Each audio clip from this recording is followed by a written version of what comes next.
maybe we should restart the whole thing. But okay. What? Good afternoon, world. Good evening. Good morning.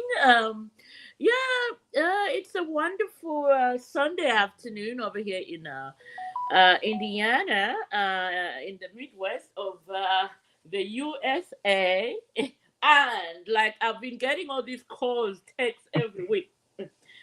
I am fine, people. I am fine. I'm not on a plane back to Zambia or being deported or anything. Oh my God. It's just like, ugh. I'm Oh, are stressed, but people asking you? yes, I'm getting text messages from people I've never heard from, Oh, wondering what's going on. But oh. what is this? I'm like, I'm fine. I'm Hmm, fine. hmm. Everything is okay.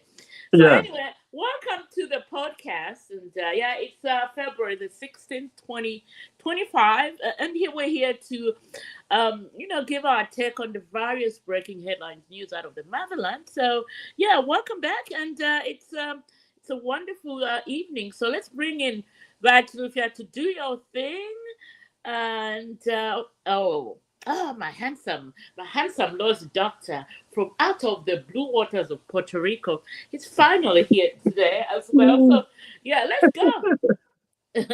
Let's go. yeah. So yeah, thank you, ladies and gentlemen. Thank you, Bakalinda, and we welcome you to today's podcast. We believe we obviously have to tackle a lot of these issues that are trending from the motherland for us who live here in the diaspora, and we of course Bantu TV and Abantu TV. Deep thinker would say Abantu or Bantu.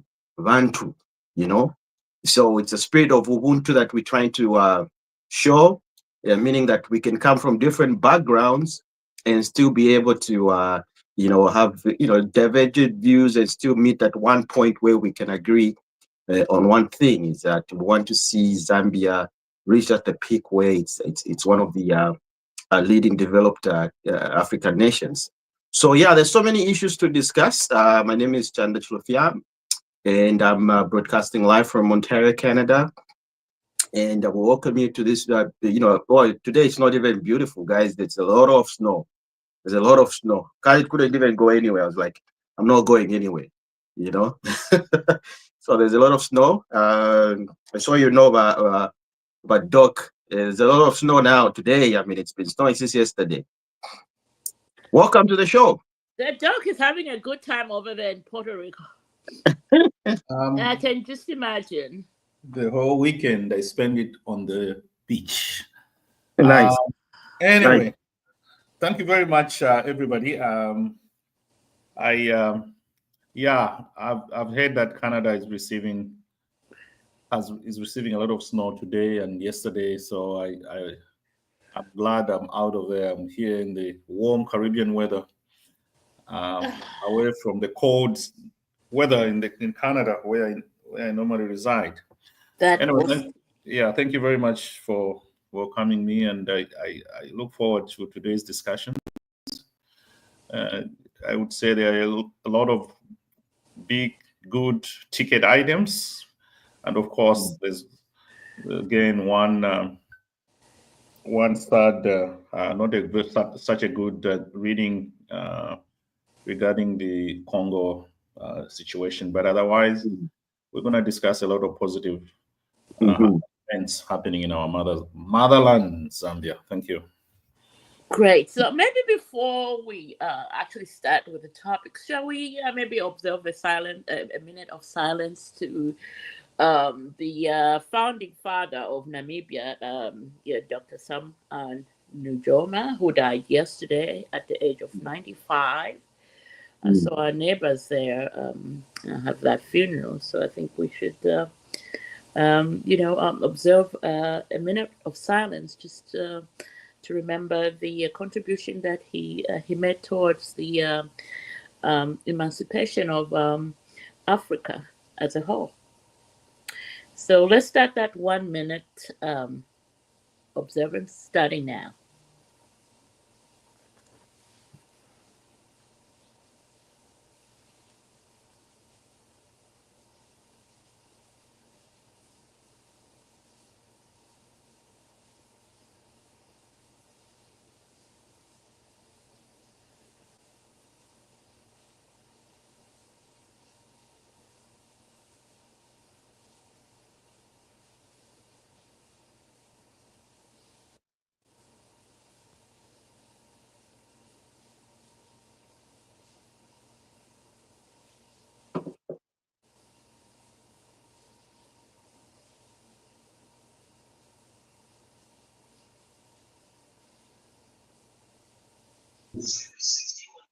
So why don't you tell the use of what your mind want to do?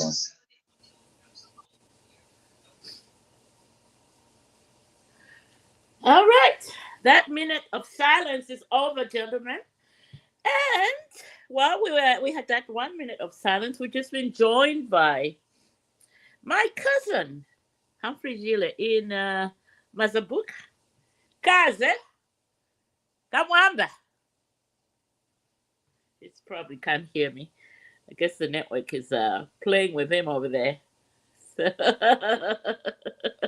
Listen, hello cousin. Hey, Kaze, Kamwamba.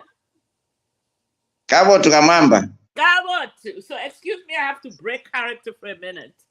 This is family, my blood over here. Oh, nice. Okay. Yeah, from the sweet town of Mazabuka. The sugar. Yes. Is it still called the sweet town or sugar? It's the sweetest town in Zambia. It's the sweetest. Yeah. Every time you're passing through, Mazabuka, you buy those. There are those. There's the sugar cane, and then there's those two small green ones. I forget the name. The green ones. Yeah, the sugar cane. Yes, the stalks. Yeah, there's those green. I forget the name we used to call it. There's a local name we used to call it. There's the there's the normal sugar. Musale, Musale. And then there's another one. It's green. What's it called? Nzimbe. Aha. Yeah, those were my favorite. Yes. Oh, there are purple ones. Yeah, purple ones, brown ones. There are so many colors, so many varieties. Very sweet. The brown ones are very yes. Mm. Yes. Anyway, I just remember Mazabuka. I was last there in 1990. At the tank, but that tank where we used to get, you stand by the tank getting lifts to go to Lusaka. There's a little hill there, and when vehicles are getting out of Mazabuka, they'll stop there and then jump behind the van and go to Lusaka. At the tank, golf. It's golf club. Go by the golf club. That's why we used to stand there. Mm. Sure. That time there were no buses, no nothing in Mazabuka. There was just it was like a village. All right, gentlemen, Doc. I didn't mean for you guys to reminisce. So let's get back to the topics at hand. So let's start with a soft law. I would say the law plucking. Topic. HH traveled to Japan. You saw him challenging Toyota over there to establish a plant in Zambia. I think let's start with that. How about that? The whole trip. Yeah, but for me, I think I picked the Toyota angle. Seeing as we need big companies like that, to set up a base in the country because people need jobs and skilled jobs, well-paying jobs. So yeah. So let's start from there. I'll start with you, Doc. Your sentiment, your opinion on that trip and what it does to the Zambian economy. Yes, your take. I really followed it very, very closely. Actually, I started following it before I even left Zambia because my friend is a high commissioner there, Tobias Mulimbika. He's the Zambian high commissioner to Tokyo. Mm-hmm. So he was keeping me abreast of. He was so excited to receive the president, and their mission there was gonna be very, very, positive type of mission. Really, Mm-hmm. what they did was he was in his delegation. He went around with a number of private businessmen as well. Mm-hmm. Other than his delegation from State House and ministers. He also had in his delegation the businessmen that had the potential to collaborate with the certain Japanese companies. So it was a very, very good delegation, and those businessmen definitely, how businessmen are on the sides. Of course, they were doing their own thing, of course, clinching deals. So I guess the potential of good things happening in terms of business and professional exchange type of skills between Japan and Zambia, we'll see the fruits very soon, in my view. And the open thing that everybody saw there was him meeting the CEO of these major companies like Toyota and all that, and encouraging them to come and set up plants in Zambia. Yeah, it would be a very nice thing for Toyota to set up as an assembly plant in Zambia, but knowing what South Africa has already, because the Toyota plant in South Africa is huge, it's massive. So I think it would be, I don't know whether it would affect them and they would fight that. I don't know, but that's the only thing that I foresee. But otherwise, it would be nice for Toyota to actually establish a plant in our country, because we're centrally located. We're better than South Africa. South Africa is on the peripheral of the region. We are centrally located for the customers around all parts of Central, Eastern Africa, and all that type of thing. So, yeah, it would be a nice thing for us to pitch that investment plan to say, look, we are better located than South Africa. Come over here. Or they can have two plants. After all, they don't need to have only one plant in South Africa, but you can have one in Zambia and one in South Africa. So, but that was a good thing to do. And I felt a little bit not sorry, but I appreciated how hard presidents work, because straight from Japan, he had to commit himself to come to Tanzania and attend that meeting. And then just now we have heard of demise of our dear Noyoma in Namibia. So most likely he's going to make another trip to Namibia. So presidents are really busy people. They're very, very busy. So, but otherwise it was a good trip. Yeah, Right. Yeah, agreed. Yeah, my 2 cents on that one. Yes, I agree with you. It was actually a very good and important and vital trip. As we're leading this industrialization movement that we want to bring in Zambia, I think that's a first step to the right direction, because we do not want just to be importers. We want to start manufacturing. We want to bring back Zambia like the way it was in the Kaunda days, when we had manufacturing plants dotted all over the country. So, however, all those things went wrong, nobody knows. It's a story for another day. But for now, this trip actually was, it signifies, that same thing that the president was saying, that Zambia is no longer a landlocked country. Zambia is now a land-linked country. So he gave that information to the Japanese counterparts from all these big conglomerates and let them know our position in Africa. It's an advantage for them to come actually and settle different manufacturing plants. It shouldn't just be cars. It can be, different other items, solar plants where they can actually start manufacturing those solar panels here in Zambia.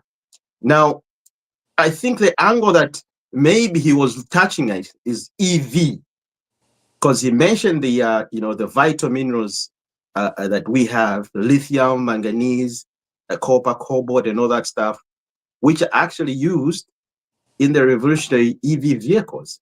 So electric vehicle, which is going to be the #1 thing now, is one of those angles. Because South Africa, yes, there's a plant in South Africa, but I don't know if the Toyota plant in South Africa is manufacturing EV vehicles or EV batteries, which we have already started doing. Oh yeah, they're doing some of them now. Yeah. Okay, so that's okay. I mean, we can share the market. I mean, there's no way one economy, South Africa, can just be the only one doing these things, or the only one in Sub-Saharan Africa, leading all these industries. I think it's high time that most of us other African countries as well, especially Zambia, being located at an advantage than most of these other countries, should actually be the first point of all these big conglomerates to come and build plants. I think that's a good move, and that's one thing. When I was watching, all these engagements, these meetings, I was like, even themselves, they thought about, they've been thinking about it, I think. But now the advantage is this: the critical minerals needed in all these things in the equation is found in Zambia. So Right. we're going in with that advantage. We're going in with that, saying like, look, guys, you're better off here. We're not saying we shut off South Africa completely, but start thinking of ways in which you can do certain things in Zambia and certain things in South Africa. And we are peaceful. We are peaceful. Yeah. Next. Okay, So great, yeah. gentlemen. Let's bring in some people that just make this podcast a mouth-watering, pleasurable experience every Sunday. We have here. We've been joined by Mr. Himwami Masha. I think he's doing Zambia at the moment. I could be wrong, but he'll correct us there. We have, of course, our resident PS, beloved, Bachanda Kazia, and of course, the man himself, Mr. Kazia's. What's the word I'm looking for? Best friend. Big brother. Best friend and big brother, the deep thinker. So, gentlemen, how about you introduce yourself in that order? And of course, we are right now discussing the presidential visit to Japan and his invitation to Toyota to build a plant in Zambia. Your comments on that? Let's go. Oh yes, Himwami Macha, currently in Zambia. I delayed to join you because I was securing my battery of the car. Thieves here are bad news when it just block the bonnet. You have to chain it. Huh? Then oh yes, you have to put a chain. If you don't put a chain, you just find your battery missing. So I was securing my battery of the car. Mr. Chandakazia knows what I'm talking about. So can I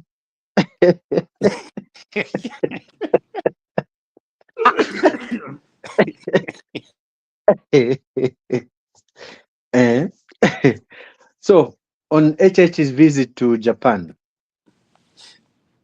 you see, we are used to the West. Every time we need help, maybe to the West, but maybe we should look to the East now, because in terms of technology, we cannot overrule what Japan is doing now. They are into everything: medicine, IT,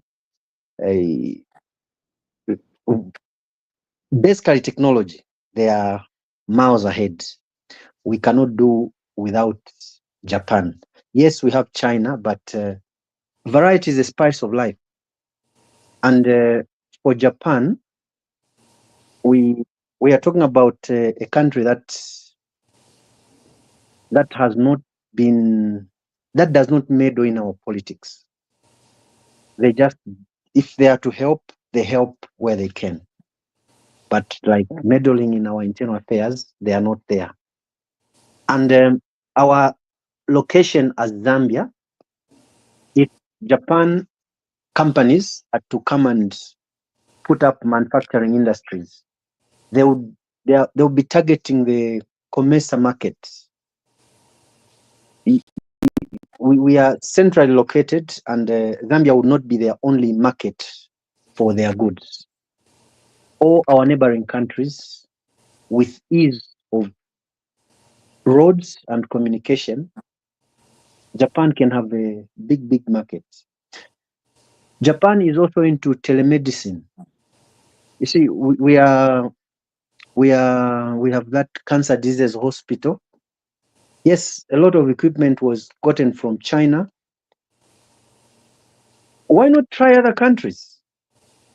Maybe Japan could give us better things, or things that can be user-friendly in terms of spare parts, not whereby you use it for a short time, it's discarded. We need to try other waters, because just relying on one donor for everything isn't very good.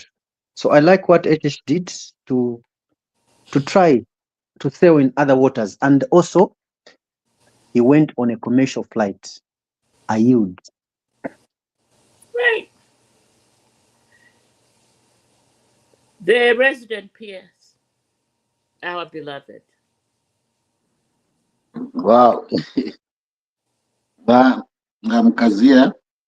I reside in New Brunswick, in Canada. Former permanent secretary and commissioner. 28 years of civil service. I always brag about that, but that's not a bragging right. Here we have to share ideas as colleagues. The tour was good, I think, but I have just a few questions that I want a bit of clarity around it. Are we saying we will manufacture some components of the value chain in terms of the cars, or we're gonna do the cars themselves? What I think may be a challenge from looking at how SADC has been structured is us setting up a motor vehicle plant in Zambia when South Africa is there, and they have the bigger market, they are slightly bigger economy, the transportation costs are slightly much easier to get anywhere. I see a problem there. If we were to manufacture some components of the cars themselves in Zambia, and then we add the value to what is there, I think it might be possible. Right now, our education system, if you see it, and you look at the Toyota formula, if you have done MBA and you have read about Toyota, you know, the organization Toyota itself, how it functions, you would see a lot of difficulties in terms of getting a plant done in Zambia right now. Maybe if it is for future, maybe the next 10 years, 15 years, yeah, that may actually happen. But when I look at the things that I've read about the Japanese company called Toyota and their way of management, their way how they function, and seeing that we can get that plant in Zambia in the next maybe 3 years, 4 years, I don't see that happening. Maybe I'm here to be proved wrong, because South Africa definitely will fight very viciously if we have to start a competition within COMESA region and within SADC. I don't know how that is going to work. I'm here to hear what the Minister of Commerce would say about all the trade agreements that we do at SADC. I see a little bit of a window of opportunity, yes, but I don't see a window of opportunity as starting to manufacture the cars themselves. I see a window of opportunity for us to contribute maybe to some of the value parts that we can manufacture in Zambia and probably be on the export market. Then the next question that I have is that what incentives have we given them for them to come and do the plant in Zambia? What tax incentives have they been, promised? Because those are some of the things that are very, very cardinal when you are inviting huge investors like that. And what would be the revenue loss and revenue gains that we can get? Of course, jobs we may get some, but what are the big giveaways that we are doing for them to come? Good questions. So you've paused them. Now, I think I might tackle one or two. Come in, right, Sophia? Uh-huh. Let's have the deep thinker come in. Okay, fantastic. Yeah. Yeah, definitely valid questions, our resident PS. Deep thinker, Mr. Kazia's big brother and best friend. Good afternoon, everybody. Joining in from St. Louis, this is Valentine. I don't know. I'm happy that we're exploring businesses outside, and so that we can cut down on imports. I mean, if we make things in Zambia, I think it would be good for the Zambian people in terms of employment and even purchasing. I don't think they will be that expensive, because I know a lot of people buying cars from Japan.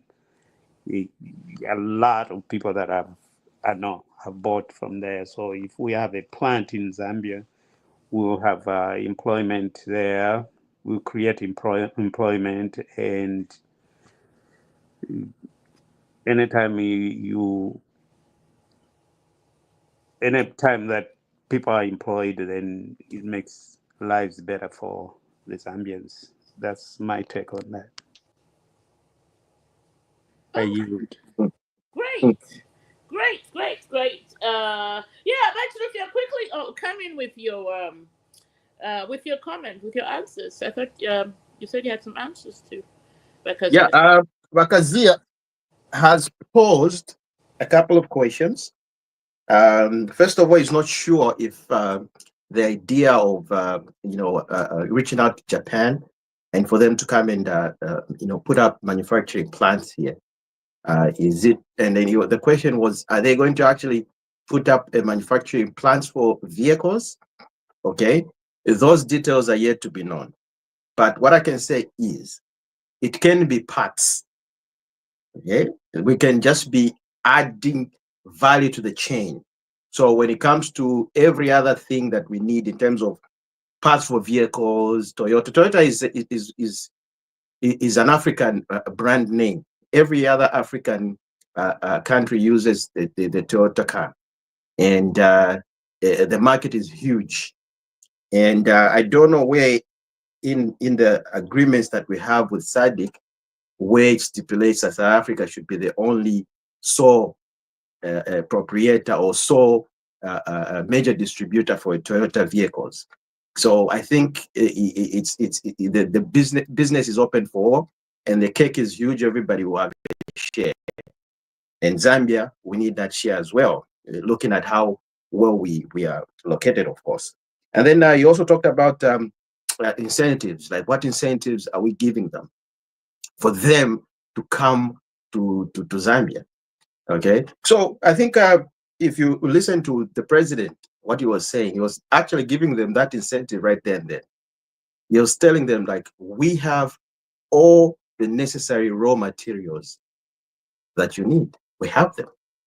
And the system that we're using now, it's called JVC. Okay, we can do agreements, government to government, okay, and do partnerships. We just don't want you to come in and become this huge investor and then we start begging. No. We're coming in as partners. Okay? We got the land, we got the minerals, you got the technology. So those are the agreements being signed. If you saw he was even about our commerce minister was signing those agreements. So those are the incentives. We have the necessary raw materials. And there's no way Japan can say, no, we can't come there. Because they need those raw materials for so many things. And you know how advanced Japan is. They're into all these way advanced, in terms of technology, So minerals, that's the incentive if you wanted to know Wakazia. And I think I'll let everybody else come in and chip in and probably clarify or contribute to this point. Otherwise, yeah, that's it. I yield.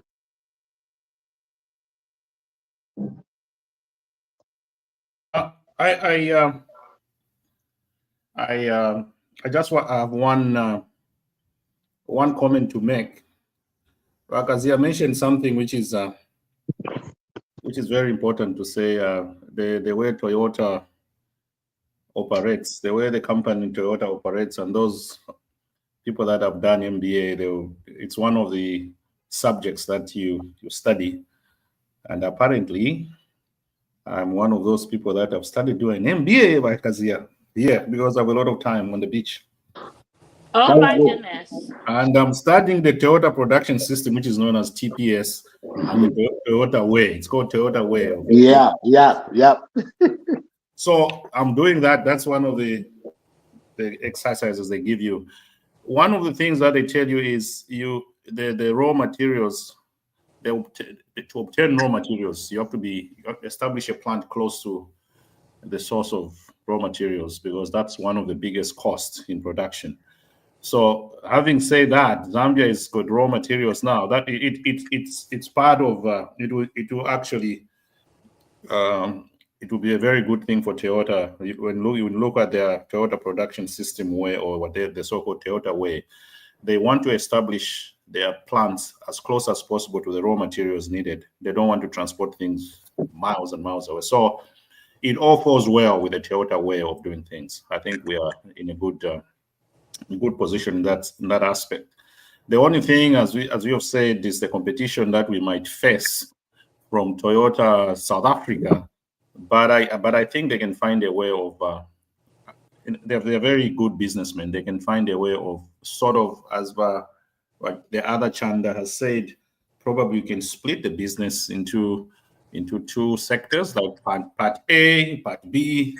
These parts are made in Zambia, then they are transported to, looking at the efficiency of that process, depending on the sources of raw materials. So it can be done, and we should not shy away from trying or talking to them about it and see whether that's possible or not. In terms of opening, by the way, Kazia, our president did not put a timeline. I heard you talk about in the next 4 years, in the next whatever. No, he didn't put any timeline. He just opened up. I mean, he invited them to come. He didn't say in the next 2 years, next 3 years, next 4 years. No, he invited. It's an open book. So let's not start putting timelines here. If nothing happens in 2 years, 3 years, it's, oh, that trip was whatever. No, he never put any timeline to this. It's an open invitation. And whenever they're ready, they can come. And by the way, he told them that we have the resources and we have the land. He said it. We have the land. We are contributing resources there, and we have the land for you to come and establish. So that's our contribution from our country. But I never had any timeline. Maybe in those agreements they put timelines, but they never told us exactly when this is going to happen. So I know that some Tonse type of people, after 1 year or 2 years, will start hearing from someone from Tonse saying, "Oh no, he went to Japan, nothing is happening." You know, I know they're already saying it. Yes, so I know they like they are liars. They're not saying anything. He went to Japan, he lost. So there's no timeline here. Let's not talk about this for now. When the Japanese are ready, or they'll come, probably what I suspect they will come. That delegation will come and explore and look at what they've offered, and then see. I think we might receive a delegation from Japan, Toyota Japan, and all these other businessmen. The way we did it ourselves, we went with our businessmen, with the president, and I think Japan will do the same. They will come with their businessmen and see what's going on. So please, let's not talk about timelines yet. Thank you. All right. Yeah. Linda, just a quick one. Yes, Bakazi. Yeah, because I don't think if you heard, maybe I don't know if I said that there's a timeline that has been attached to it. I don't think I mentioned any timeline. I was giving example. You mentioned the year. Yes, I said. What did I say? If you heard what I said, you said in the next 2 years, in the next 3 years. No, 4 years. He said for next 4 years. There is a he said he doesn't see it happening now.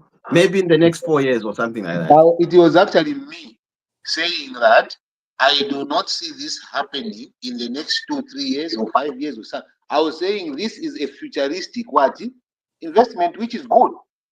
Okay. If you hear me say that it is 2 weeks or 2 years from now, the plant must be in Zambia, I didn't say that. I was giving an example of some of the trends that I see happening. Like, for instance, this is just an initiation meeting that has been happening.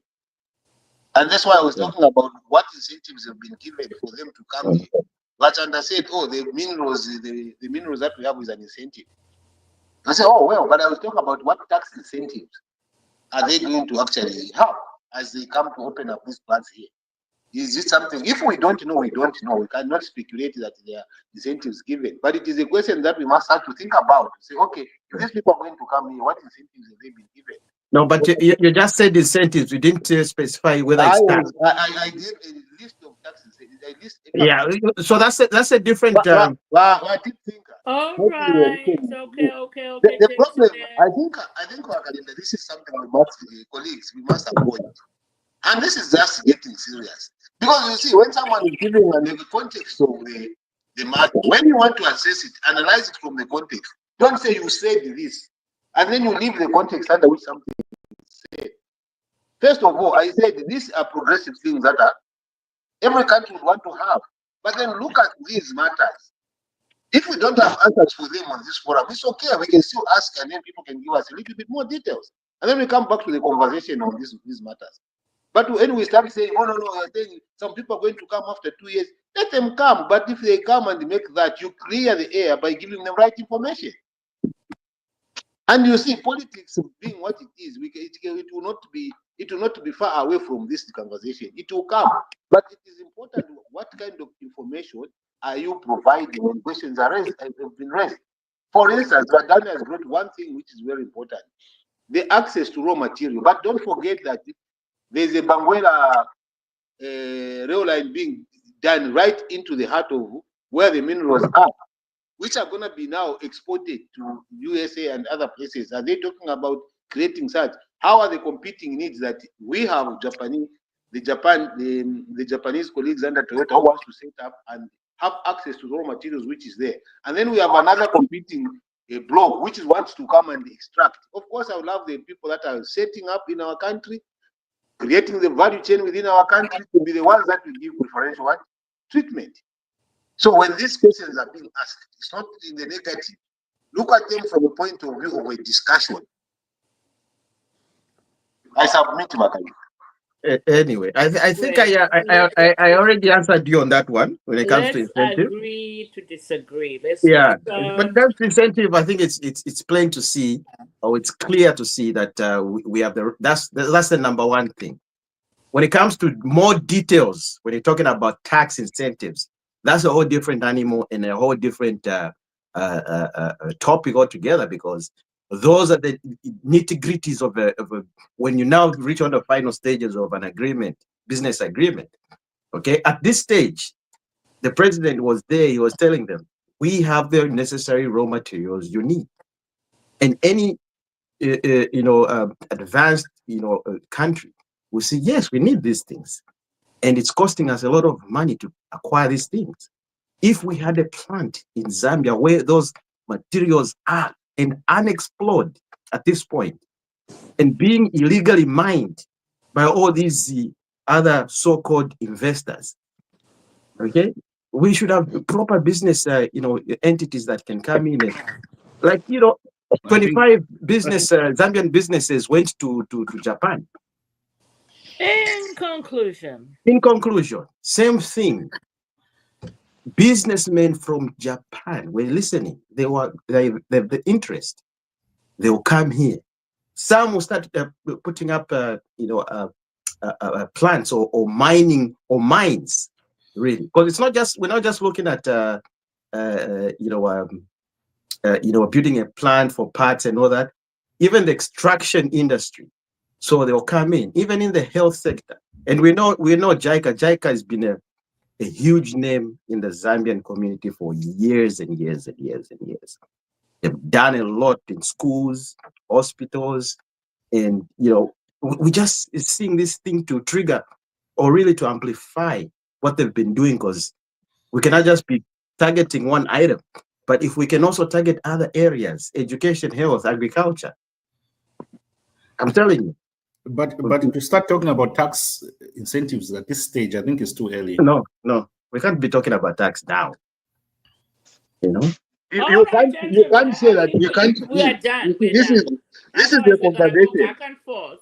We're done. We'll come back to it, Wakazia, when it's time to talk about it. We should come back to it when they announce. But we shouldn't say, Madam Moderator. yeah, we shouldn't say that we can't talk about this. We have a right to talk about it.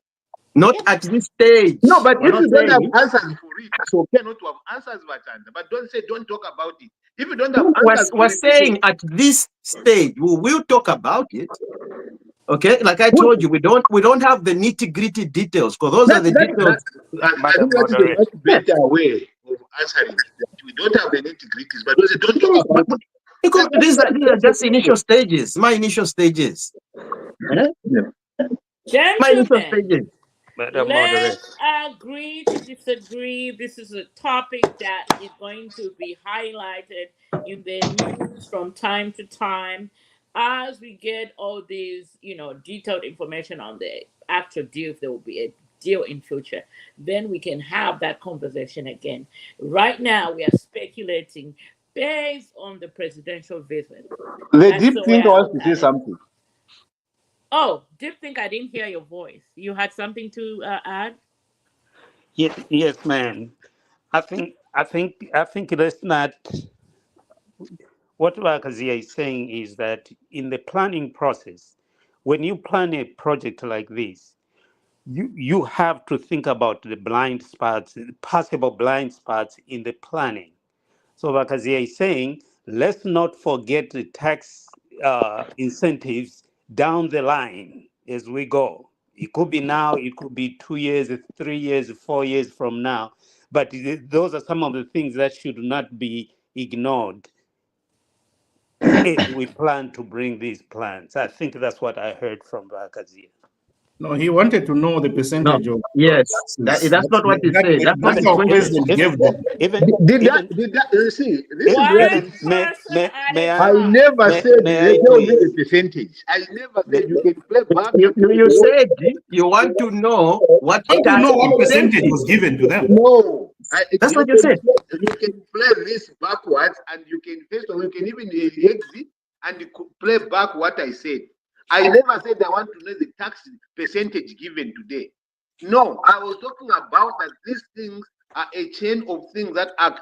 Number one, we are happy about this. What tax incentives have they been given when they are coming into this country? As it's been decided on.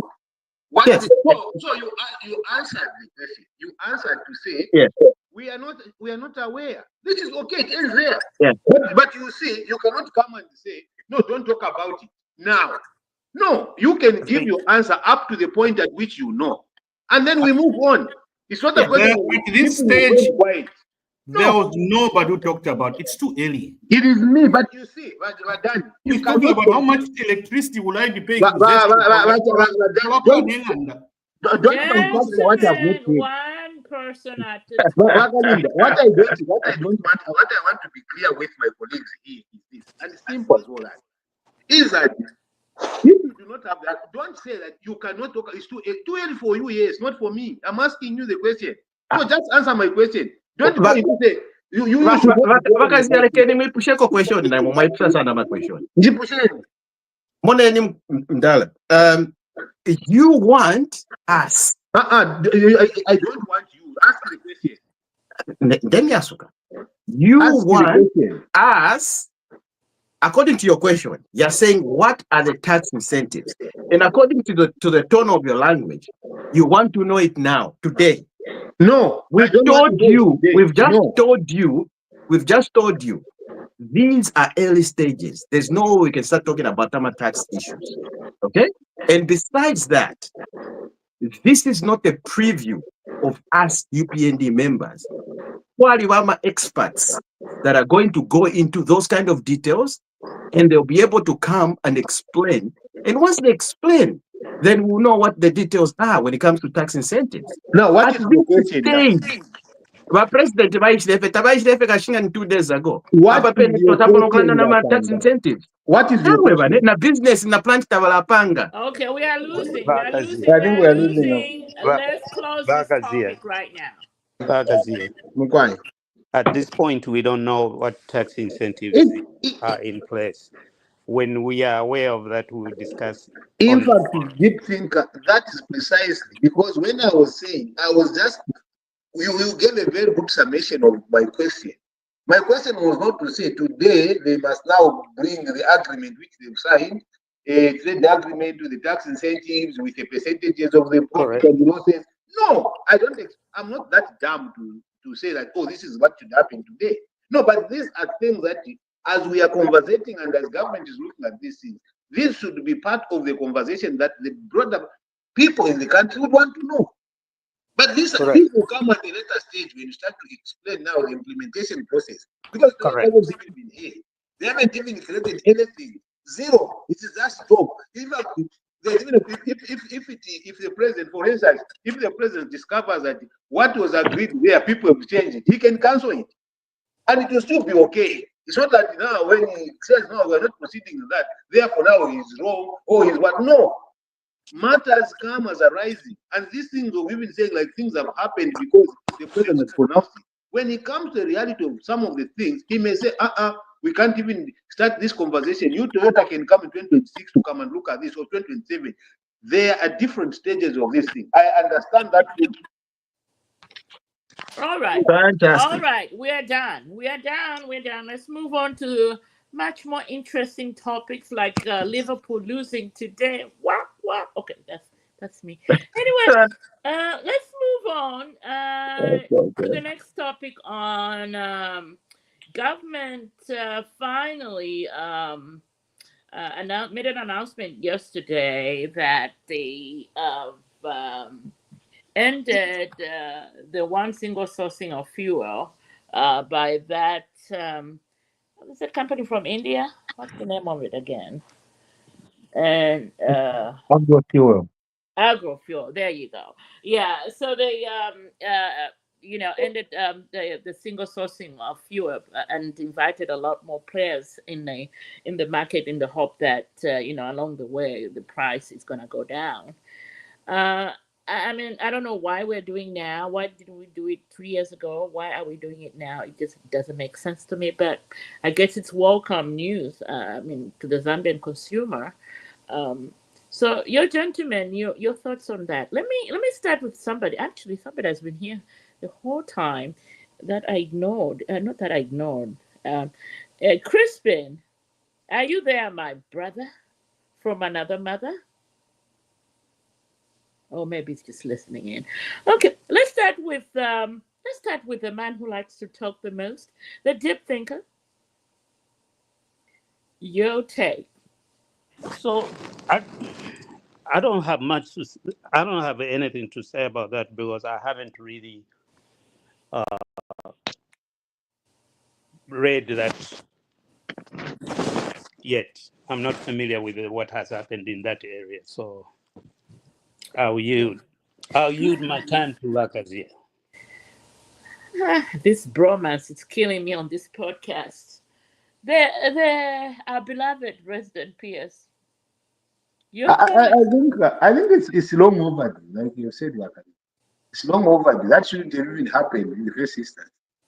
Yeah, creating a monopoly is what created the problem for these fuel companies. And I think there was heavy debate in Parliament. People raised these matters.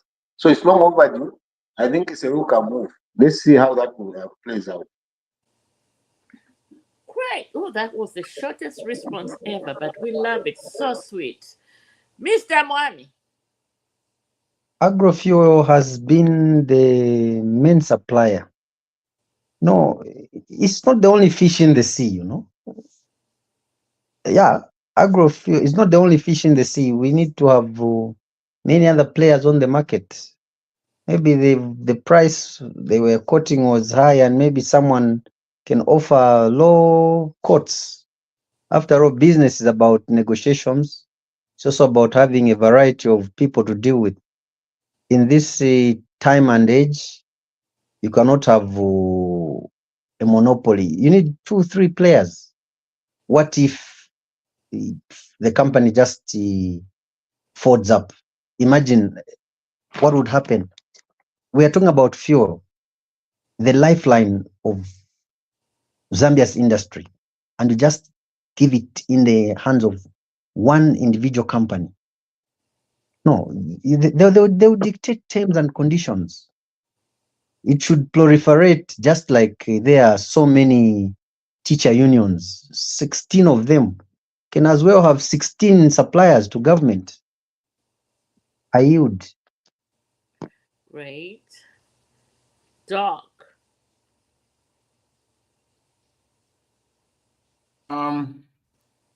For me, let me just make sure that for me, I have two, I would say two schools of thought on this one. in the sense that, one, I say the government, the UPND government is a listening government. They, in my view, they made a mistake to single source this oil production, sourcing of oil to the country using one company. The oil marketing, I don't know what they call the association, oil marketing association. I know the guy was called Kafula or something, Dr. Kafula or something. They have been fighting the government to say, stop this. But this fight between the Oil Marketing Association of Zambia and the government, the government has been told, you guys stop single sourcing. This fight has been going on. I don't know how many of you have been following it, but it has been going on for more than a year now between the oil marketing company and the government of Zambia. Okay, I remember. I know that Dr. Kafula is one of my circles. They've been talking about this for more than a year. I remember in May last year, they had meetings with Minister of Energy and all that, trying to tell them, please, let's open the market to everybody. So for all these years, since this deal was done by the government 3 years now, they finally listened. To me, it has taken too long. I think they should have responded to the Oil Marketing Association earlier on. This company was selling, they according to Kafula, they were selling this the product 10 kwacha per something more than the market actually detects. So this company was actually taking advantage of the Zambian government. So the response now that the government has stopped this, it's a plus to me. Well done, UPND government. You have listened to the experts that are the people that are in the Oil Marketing Association of Zambia, but you've just taken a little bit too long. You should have listened to them earlier on. 3 years is a lot of time for people to be crying out for fair play, and you just come and respond now. So it's a good thing you have listened, at least. That's a plus, but it was long overdue. Thank you. Great. Batulafia, your comment, and maybe before you come in with the comment, I'm gonna throw in a question here. So I don't know how their deal was structured with whatever that company is. Again, I always have difficulties pronouncing such, I don't know, such archaic names. But anyway, was there a timeline to it? Because down the road, we don't want to hear that this company goes on to sue government for, not holding onto the, bargain of the deal. You know how that goes, because we don't want it to go like Mupani or KCM. You know what I'm saying? So that's my worry. So I hope. I mean, they just didn't wake up and just announce without doing their due diligence. And now you can come in. That was my thought of my. Well, just to write on what you've just said. Certain agreements. I don't know exactly the agreement myself. That hasn't been availed to most of us. But obviously there was an agreement. But what are the details of those agreements? And then, if the government decides to say, you cannot be our sole supplier, okay, are they in breach of that contract? So I personally, I wouldn't think so, because there's no way a whole government can draw up a contract where it stipulates that only one there'll be only this supplier. That's it. So obviously there are safe nets, because obviously when you're doing all these contracts and everything, there are safe nets, just to make sure that in case something like this happens, the government is able to withdraw that service and look for other suppliers that are cheaper. So that's my speculation. That's what I'm thinking on my own. But I don't know the contract between that company and the government and the details in that contract. I'm not familiar with that. So, but if the government has decided to go on and do this, it means they know what they're doing, and they know that they're not breaching any contractual obligations. So there's no way that company can come and sue the government. because before decisions like these are made, they go to all these, they got government lawyers, they got all these big people that can go there and look into that contract and see if there's anything there, that wouldn't allow the government to go and outsource, So I think it's a good move, and we should accept it, because why should Zambia be disadvantaged? We shouldn't be disadvantaged. We should get the person that's going to give us the right product at the right price at the right time. I yield. Okay. All Rose, right. let me throw in something there. I think we also need to do investigation, because you see, that was just a ripple for the country. Someone must have benefited. There are elements of corruption there. It must be investigated. And if there was someone who was benefiting and shared from that, he must be held accountable. The government has lost so much money, and it caused all these price fluctuations because of some selfish individuals agreeing to such kind of bad terms. So I think there should be an investigation in that matter. Who is speaking? Wachanda, the leader I know, you were in government for a long time, so you know these procedures. Yes. The only thing I know about single sourcing in government can only happen during emergencies. So if there's an emergency, the government has not time to start doing bidding and all that. They just go, give us this right now. People are dying or something's happening. Doesn't work that way, but done. Yeah, so that's what I'm saying. I said maybe that the only little knowledge I know about single sourcing in government is when it's an emergency. So was it an emergency to give this company the contract and not allow other players to come in? So that's the way the investigation should be based on, whether it was an emergency or not. No. It is not just that it should be based on that. The entire process is not just that. If it is an emergency, has it been an emergency for 3 years? That it hasn't been stopped until now. But that's what Oil Marketing Association have been saying. Yes, that's why they've been fighting the government to say, we are players here, we are waiting. Please involve us as well. So for 3 years they've been fighting this. That's why I'm saying that it is too long for 3 years to be fighting on the same thing without someone having some ulterior motives around it. It must be investigated. That's precisely why I'm calling it an investigation. Because if it was an emergency, it should take maybe 1 year only. But when it goes to 3 years and the same guy is doing the same things, how is it an emergency? Common sense and common knowledge will tell us to say that is not an emergency for 3 years. And when people have been telling you, actually, the ones that are in the sector, telling you to say this is not an emergency, someone is creating money out of this.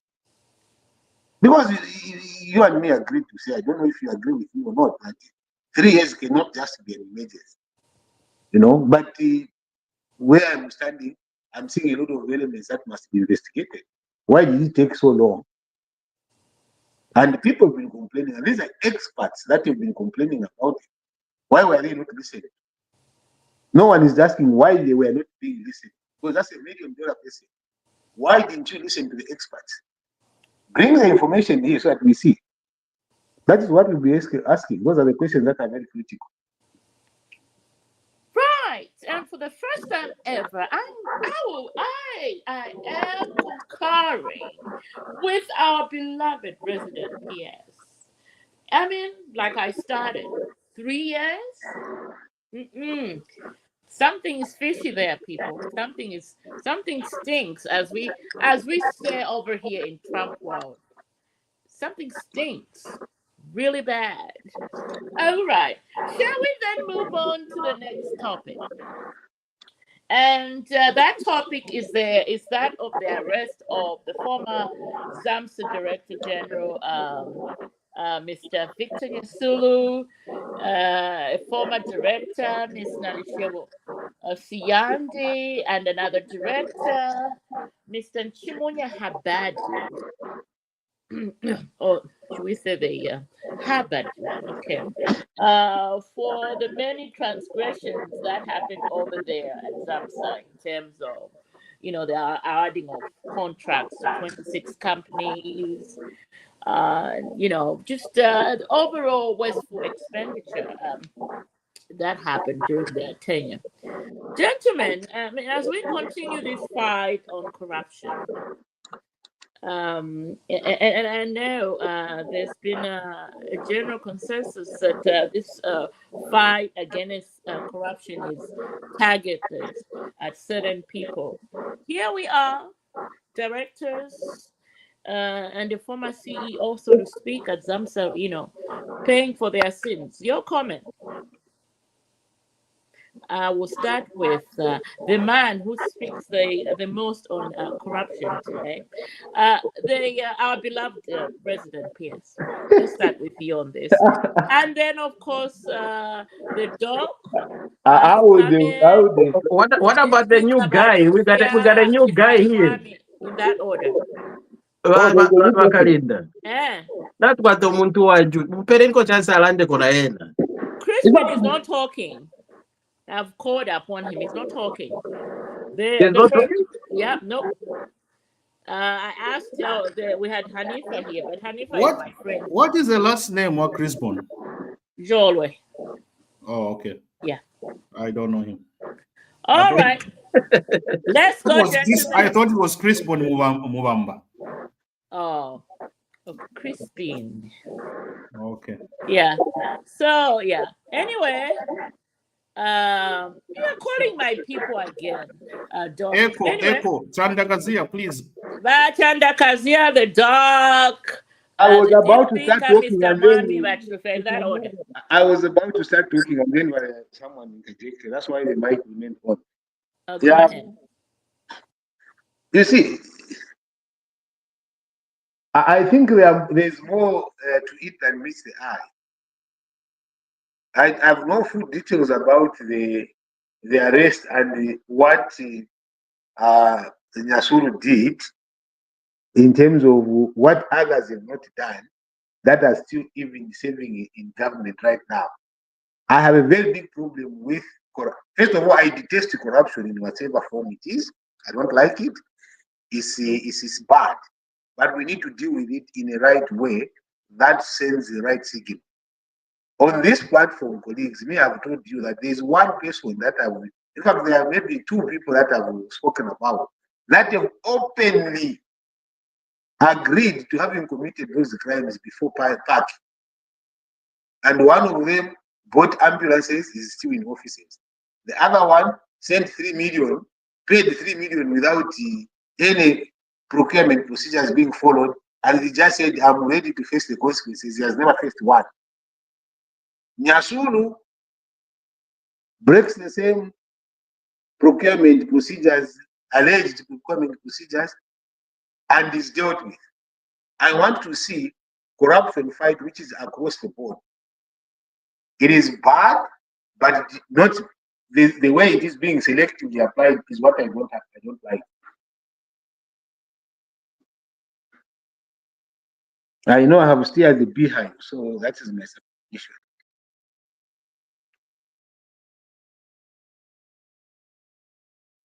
Okay. Yeah. So I don't know where Wakainda said who's going to talk after Wakazia. Anyway, let me just go in. So in any case, I think it's a good move. We now know that the current government is actually, is ready to tackle issues for ZAMSA has been a thorn in the health sector for a long time. And everybody knows that, there's a lot of things that have been happening in ZAMSA that needed to be addressed. And then I think this is the right direction for us to start tackling some of these issues, because things cannot go on forever. And things cannot just be normal. Things cannot just be, everyday business. Okay? And we've seen there's a lot of corruption in the institution. And if we take to book and question the leaders and directors, that it's in the right direction, and it's in the interest of the Zambian people, because we cannot go on like this. We know that procurement system in that sector has been corrupt. Just the procurement system, government institution, there's been a lot of corruption. But to wipe it out, it's going to take a lot of work, and we need to start putting or making some other people as an example, so that other people in other institutions, in other procurement departments, they do not follow the same suit. They'll be like, they did that to that one, they'll come and do this to me. Because we can no longer, lose a lot of, money. A lot of money has been pumped into the health sector, but what we're getting out of it is very little. And people are complaining about, drugs not reaching the certain areas, or drugs on their way, they divert to a certain pharmacy. It's just a confusion. And it's something, it's looked like it's been a trend for so many years, and people have just been following. Whoever comes in, they follow that same trend. So it's high time that we started, putting a lock on it, and started, punishing people that are doing all those illegal deals, or unprofessional, or not solicited, or you open up your own company using a proxy and become a supplier, which most of these government institutions or government procurement departments do. So it's a hidden secret, but anybody who's known somebody in the procurement department, they have like a proxy company that does all those procurement. They find there's a deal, they open up a little company by a different name, but he's the one that is in that department because he knows those contracts, and he starts applying using a different name. It's been happening in Zambia for a long time, across the board, all department government systems. I yield. Right, Mr. Mwami. Health is a part where government spends a lot of money. There's need for, we need to put our food where the mouth is. If we don't, we are like, we are punishing ourselves as Zambians. In the past, we've had a situation where fake condoms are supplied, expired drugs, that kind of thing. Who's consuming those drugs? The effects will not be felt now for the bad drugs that are being procured and given to the patients. The effects are long term. And in the long term, Zambia as a country has got long-term plans. Who are we planning for? If in our long term, if in long term, the people that we are planning for are going to have healthy complications, it will be as good as work done is equal to zero. So any efforts that are meant to correct the wrongs with ZAMSA, in as far as drugs procurement is concerned, they are welcome. Who would want to lose a life now? We shouldn't just have a situation where health is tampered with. We cannot afford to lose a life now. I yield. It's very insightful submissions there, Mr. Mwami. Appreciate it. The dog who is enjoying sunny Puerto Rico. By the way, all of you are invited to come here and enjoy the sunshine like me. My house is open house for all of you. For many kuma snow. Come and enjoy the weekend of it's only 300 from Toronto to here, $300. Yeah, I know. It's I very, know. very near. It's only 2.5 hours flight from Yes. here to Toronto. Yes. Ah, wait. Ndeisa. Ndeisa. Na Yes. na na na Milan can ya sharafu makufi. No. I'm like, what Okay. the well?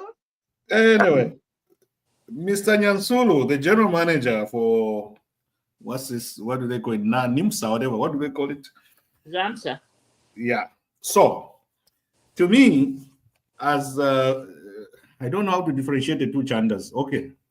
I'll call my friend Kazia as PS, the other one. When I say chanda, I mean the St. Catherine chanda, not the New Brunswick man. So, Kazia, you are PS. When I say PS, I mean you, okay? When I say chanda, I mean the other one. So, as Chanda said, it's very important for us to make sure that we put things straight in some of these institutions. And what Deep Thinker also alluded to that as well. We are spending so much money in Ministry of Health, Ministry of Defense, and Education. So we need to make sure that our money is taken care of. Now, I've followed this case of the Nyansulu and his team. The reason why the DEC has come in and arrested them, to be honest, this has been very, very massive kind of abuse of office. General Manager Nyansulu and the Director of Supply and Planning and the Director of Procurement, they were working as a team, 3 of them. Okay, so Director of Supply and Planning, the Director of Procurement, and the General Manager, these are people who knew well all the procedures of doing procurement. We hear some departments, like my friend in the Ministry of Education, the PS, he overlooked this procurement department or something like that, Joe Kamoko. He apologized to the committee in Parliament. He said, I didn't know that I had to go through this department and all that. But in this case, we have all the key players who need to know how procurement is done. We have the General Manager, Director of Supply and Planning, and the Director of Procurement. 3 of them. All of them, what they did was the following. First of all, they awarded contracts to 26 companies, which never even bid to start supplying on their own. They picked these 26, not 1, not 2, but 26 companies. They handpicked them, the 3 of them. And these 26 companies supplied drugs. The rule of supplying drugs is that the drugs that you buy should have at least 80% remaining shelf life. So you can allow 10%, 20% has gone, but the drug should still have 80% of its life to be used. Okay? They supplied drugs which were way below 80% of shelf life. These are drugs which they were getting, which were almost discarded in other countries. They have 2 months to go, 3 months to go before they're discarded because they get ineffective. So they went and got things which were almost thrown away somewhere. Okay, so they knew well. The Director of Planning, the Director of Procurement know the rules. So it was very, very, very rampant and very disingenuous, whatever they call these English words. I don't know how to pronounce them. My mother tongue doesn't allow me to pronounce them well. So it's not right for what they did. And they're the best, they're the 3 people that really knew the procurement process, but they didn't follow it. Now,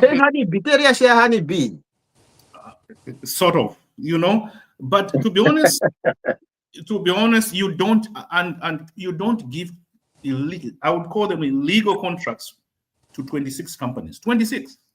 They were just handpicking. Now, thanks to other pharmaceutical companies in Zambia that said, look, we've been following the procedures of lodging in to supply this, to supply, but we are not even looked at.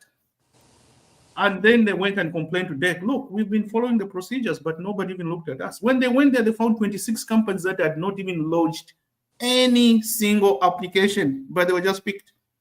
26. It was sad. You know, it's very, very sad. So I really understand why these people have been arrested. It was massive, massive fraud, so to speak.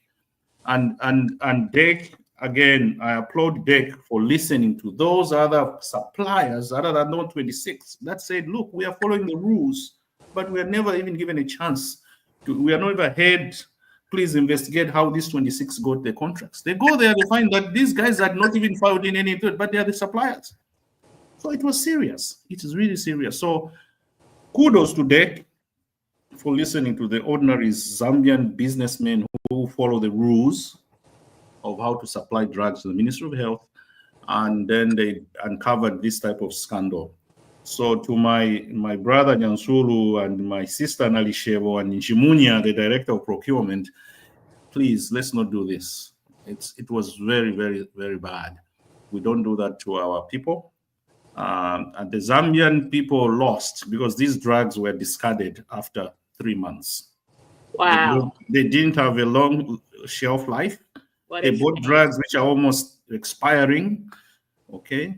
And it's not good for our country. We need, these officers are the best. They are the ones who are highly qualified. They know everything. They can't come there and say they don't know. That's why they have the director of supply and planning, director of procurement, and then the general manager himself. They are working as a team. It's not right. Thank you. And how do people, I mean, this is just a general question, and how do people live with their conscience if they are doing these things to their own people? How do you go to bed knowing that, these drugs have a shorter, shelf, life, or you're buying drugs that are almost being discarded by other countries to allow your brothers and sisters to take them in their hour of need? How do you live with yourself? Gentlemen. They don't Vakalinda muneni. Iliria shiri, kale liatamba. And then the thing is this, the most disturbing part is this. During the Patriotic Front government, when corruption was at its highest peak, way much higher than it was in the previous MMD government or even in the counter government. In the PF, what they did was Valesta encouraged such kind of corruption. Now, looking at years later, that overspill came into our own UPND government. But the system remains the same, and the people and individuals are the same. So those individuals, it's a business as usual. You see? But it's now time that we start correcting that, thinking to say, look, you cannot be doing business like this. Okay? We need to start sacrificing for this country as Zambians. Let's be you call yourselves patriots, but your actions are devastating to the local Zambia, to the Kuliba Mayo, Barefwaya Babuka Baya, Nabakwatomu, headache, Baku TH, no Kubeba Tawe, that quite the Panado. Babalembera a subscription, Kavienipa, whatever pharmacy, owned by his friend. Because Valam supply Arama drugs, that's what Takuriyama drugs in UTH. We know the syndicate. I worked in Freedom Way and Cairo Road for a long time, supplying other goods, but I would see these kind of issues. Mundu is all the way from UTH. Now I'm about doctor can subscription. And they had specific pharmacies. Okay? These were working hand in hand. And they would deliberately have not, but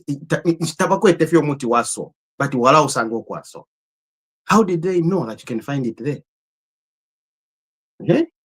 So, these are the issues like, I'm not talking from without, but I see it firsthand. Yeah, I saw it firsthand. I think this should be a right move. Let's change. Otherwise, we cannot disadvantage Zambians for money. If I may come in, you see, this is why for me I usually have a problem. You know, when corruption is done by one person, and then you drag the entire patriotic front that this is a no, and then there are people that worked with it. Some of us worked there, and we are not that. I think it's important to say some people. When you kind of generalize, overgeneralization of statements causes a problem. Because look at you when you are talking about, oh, this was inherited from people. What about Joe Kamoko, who is there? Joe Kamoko, if you go online, you're going to find that this guy paid 3.6 million authorization without any regard for any procurement process.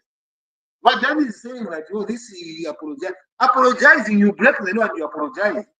So if Nyasulu says, I'm sorry, I didn't follow the rules, he must go scot-free. It's not like that. The rules are clear here. The Procurement Act is clear what you do. And Ministry of Education has one of the best procurement processes because they've been doing large-scale procurement better than what Nyasulu is dealing with. And this guy chooses, first of all, to charge the schools 800 kwacha each. And then he pays without following any procedure. Not even the Attorney General who is there. And he's not a new guy who was saying what. He's a seasoned person. He was a director before he was PS. And then today, he is in the civil service now. Nothing has happened to him. Nothing, zero. He's an angel there. He is executing his duties. Not fired, not investigated. Then you have another one who procures ambulances. He is there, even saying, he was there. What has happened? What about these people? This is the selectiveness that you must be able to attack. When you start want to attack PF for the things that you are doing wrong, it's not right. You just make people attack what you are doing as well. If an individual commits a crime, let's go as a country and as a unit for that person who has committed that crime. Not bring innocent people in. And this is why the fight for against corruption, the fight for anything becomes weak. It's because we bring the entire group of people in it.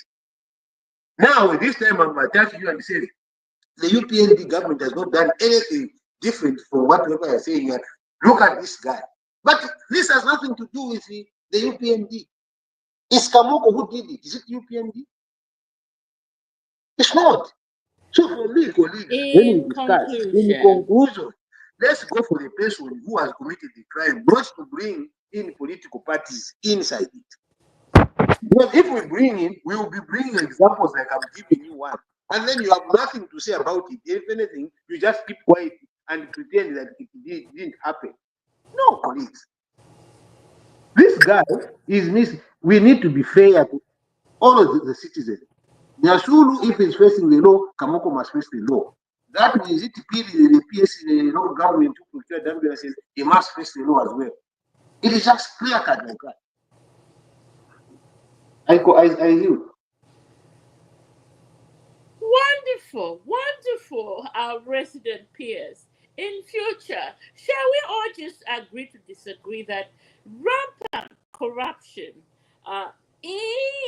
by some PF bigwigs, as a normal term for everybody, rampant corruption practiced by some PF bigwigs, as the normal language on this podcast?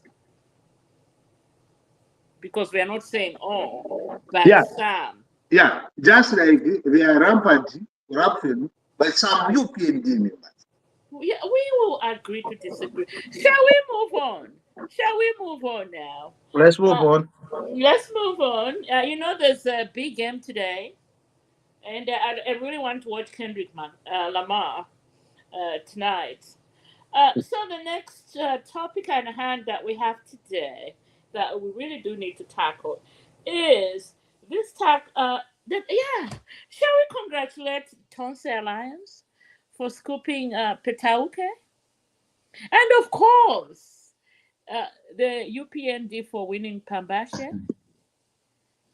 And of course, with that win came some palatables or should I say some unpalatables, by one given woman. That hate speech he was spewing the other day, I just can't comprehend that in 2025 Zambians are still entertaining such leaders. Shall we start with Mr. Himaja, who is on the ground? Maybe he will give us more insight into what was going on in Barash, in Petauke, specifically with the so-called violence and, of course, the eventual win by the Tonse, who seems to think that they just want state house. Let's start with you, Mr. Mwami. Your take. Hello. We are here. Yeah. Tonse, much as it was despised, managed to carry the day. That's the beauty of democracy. The winner takes it, and the view of the people or the wish of the people has to be respected. Right. And the winner is not Tonse. The winner is the people, because no one lost a life in this election. It's like people were resolved. They knew what to do. They didn't want to be told. Mm-hmm. Yeah. And then the other thing for this win for Tonse, it's just it's a person. Tonse is a big thing that has come from big confusions. Mm-hmm. And this candidate who was picked by NCP and has won was not a member of Tonse all this time. So people knew the candidate and not Tonse per se. Tonse just got on this bandwagon and I mean, Tonse was ranting, but the people wanted the candidate. So it's the choice of the people that has prevailed. Tonse was just coincidental. You say that again, Mamas. I didn't hear that. Tonse was coincidental. You've gotten me now?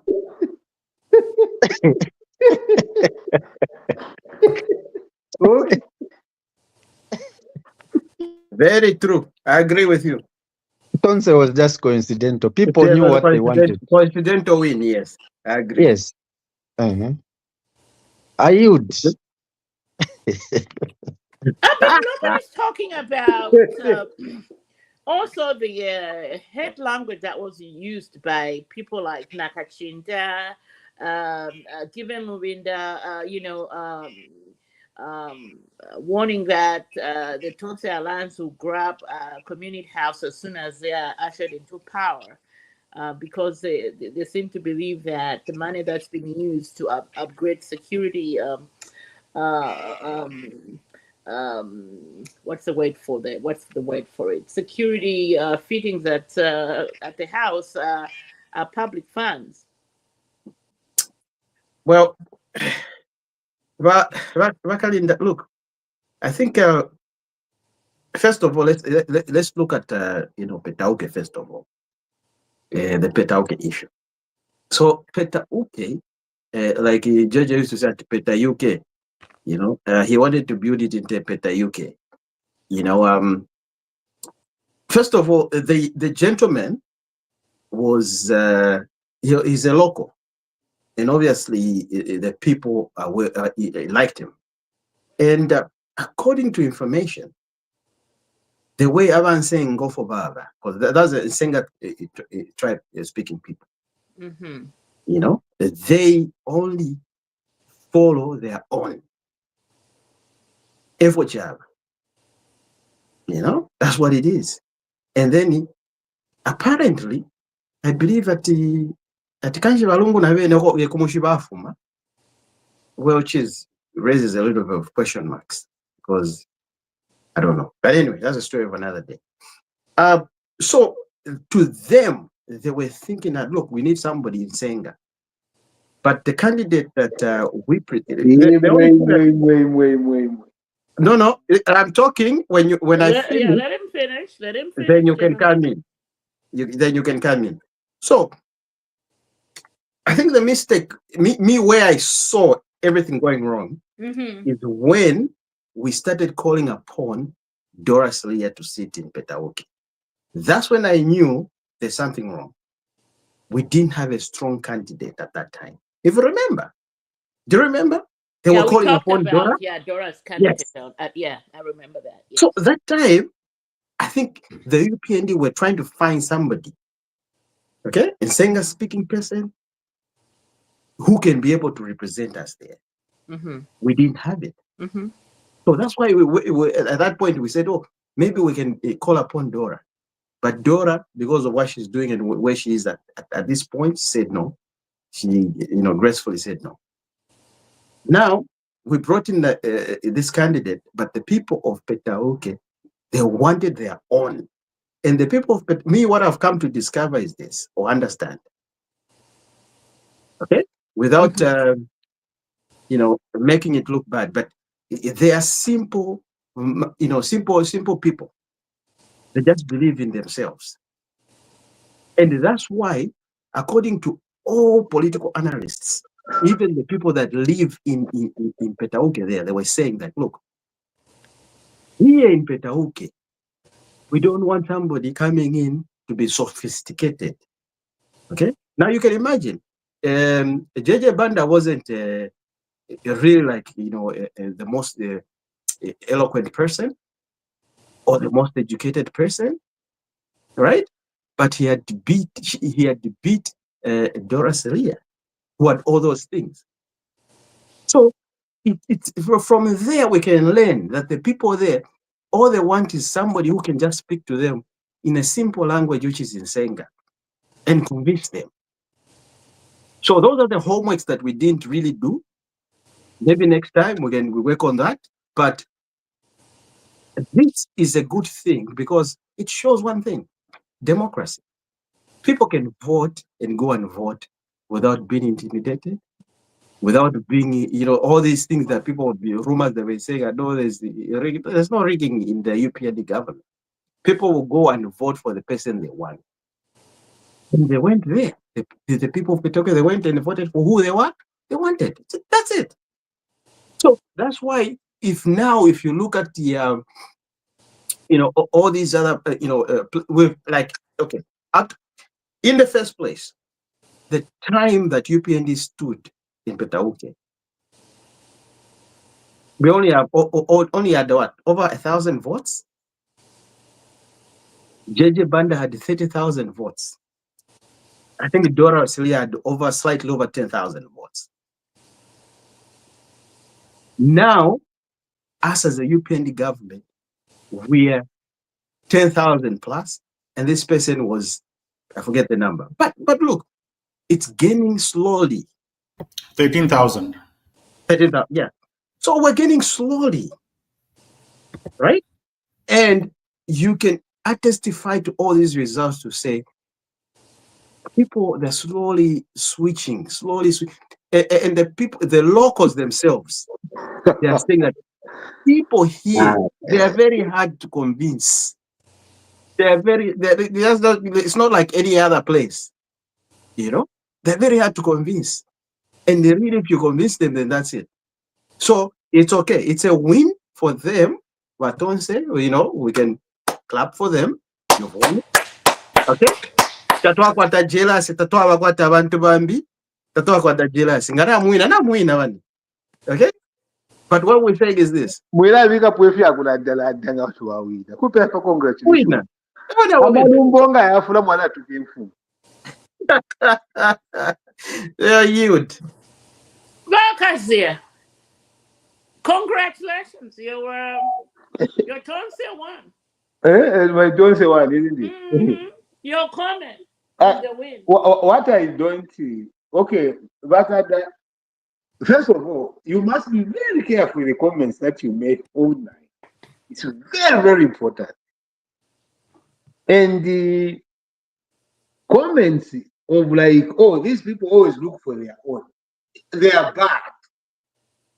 Oh, these people are very hard to convince. They are bad. If there is something that has happened, end that congratulations and end there. Because you see, if you're going to use that formula, you say, oh, these are always looking for their. What are you going to make of a by-election in Mazapoka? What are you going to make of a by-election in Mwanza? What are you going to make of those where the entire structure from members of parliament to councillors is one party?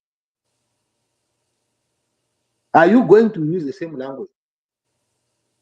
These languages that we want to use online, we must be very careful. Okay, Moneni. Let me just keep in 2 seconds. Let me finish. Let me finish, you can come in.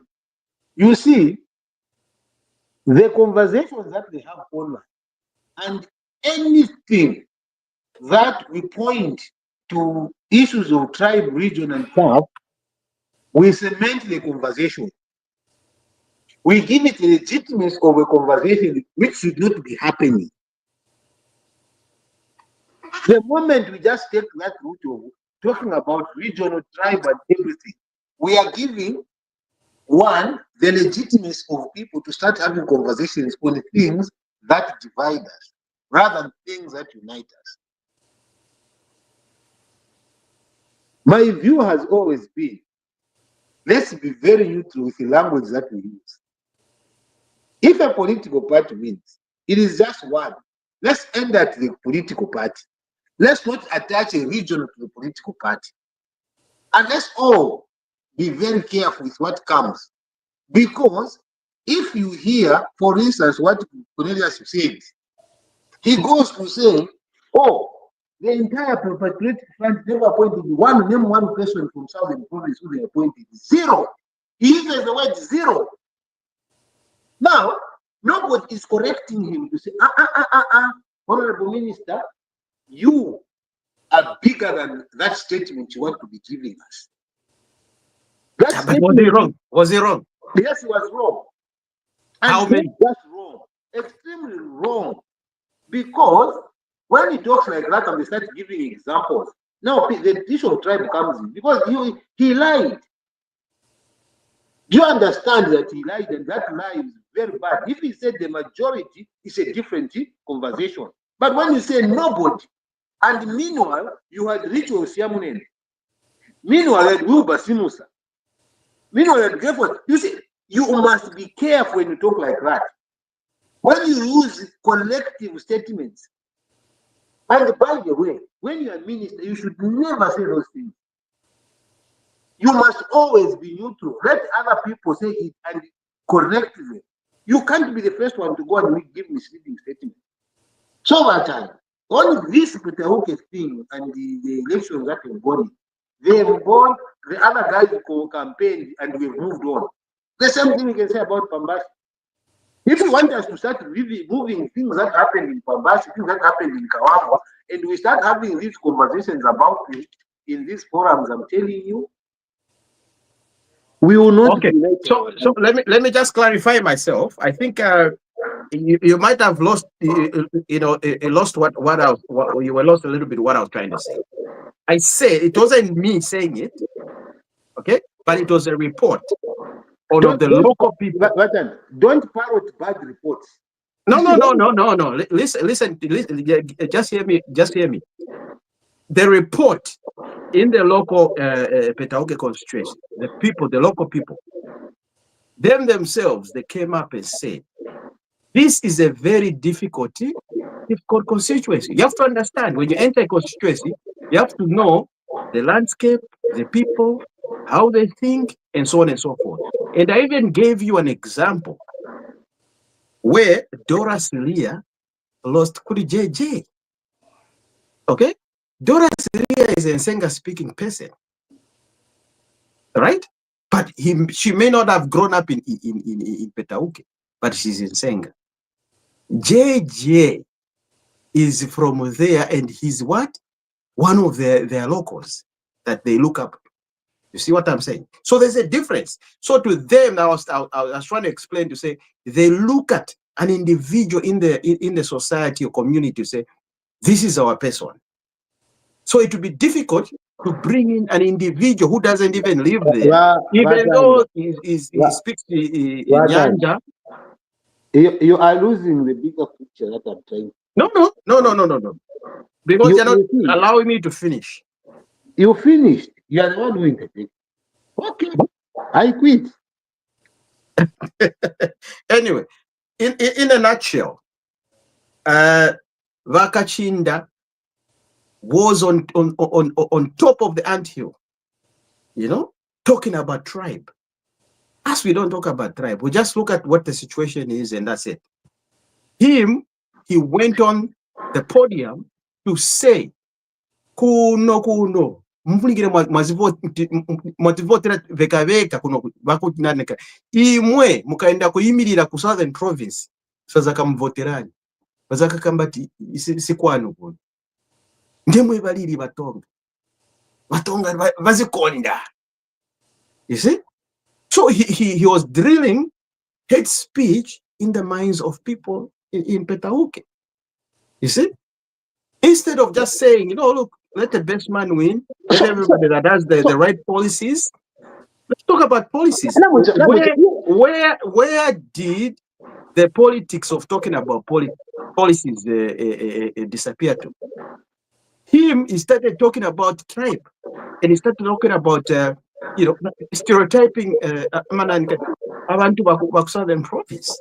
All right, no. You two are done. Let's move on to the deep thinker. We can't be going to go back between the two of you.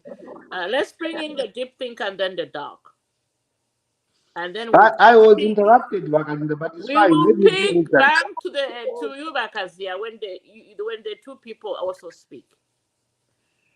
The deep thinker, come in.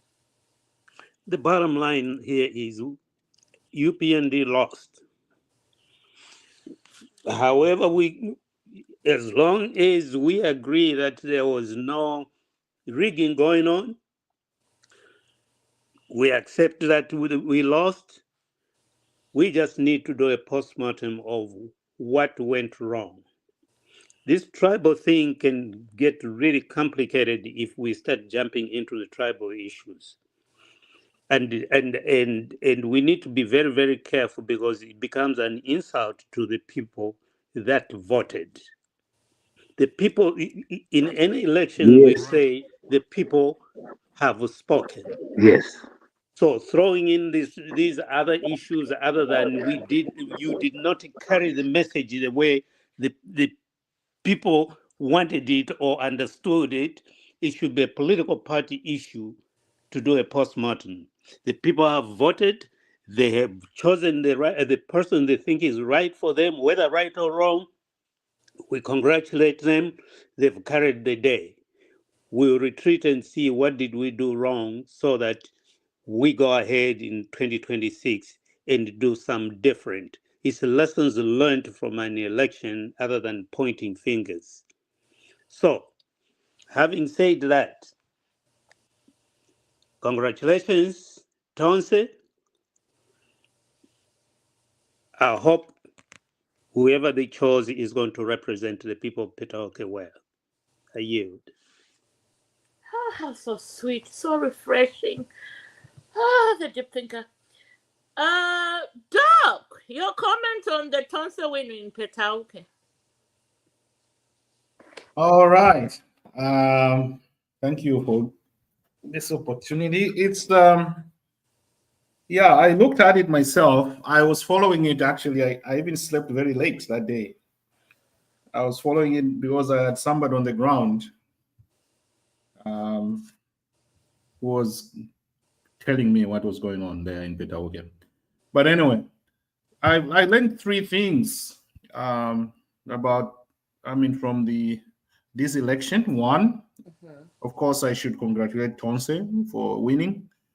But other than that, I've learned something as UPND supporter.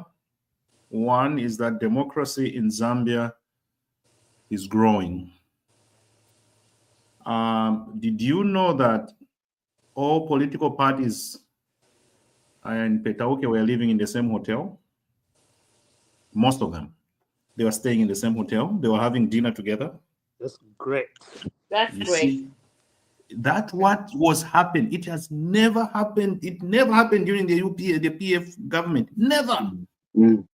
Never.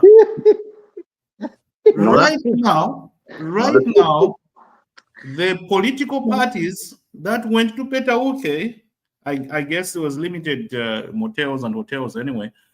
They were living in the same, and there was no fighting. They were joking. This thing was like Chimbuye, what? There was nothing. The politicians were sitting in that hotel. I know for sure. Joseph Musanje, when they were staying in the same hotel with the Tonse people. There was nothing. It was no animosity at all. That is great. That's what one Zambia, one nation is. We need that to continue. No pangas, no single panga was confiscated. No single weapon was confiscated. Nothing. Very, very peaceful. There were a few fights, slapping and hitting each other. There was one guy who had a nosebleed. I don't know what they did. There was a fist fight. Of course, that was something, whatever. I know Tonse published a big picture, almost a billboard, and they're beating us here. We are bleeding from the noses and all that. But it was just a small little thing. Number one, so democracy is growing in Zambia, definitely. And I'm glad as a Zambian, I'm very proud to see how the parties interacted in Petauke. No serious incidents of fighting. Secondly, I've learned something about Petauke. Petauke would want somebody, other than other constituencies, that you can impose a candidate on them. For example, there are candidates that live in Lusaka, Kablonga, and they are MPs in Chilubi Island. You see what I mean? Mm-hmm. It's common. There are candidates that have never stepped foot in Shangombo, but they're MPs in Shangombo, but they live in Kablonga. Mm-hmm. Petauke is not that type of constituency. Petauke wants somebody they eat in Shima with every day. Somebody who is there at their funeral when someone dies is there or she's there. They want somebody that is always with them 24/7. And JJ was one of that type of the person. I'm told JJ had a coffin company that used to make coffins. And if you're in the constituents and you die, you just go to JJ's company, they give you a coffin. They give you transportation. You were supporting them like, so they want somebody like that. This Independence Lungu guy who won as well is one of them. He's always with them 24/7. He's a businessman there. He eats Shima with them. They greet him every morning. They do whatever.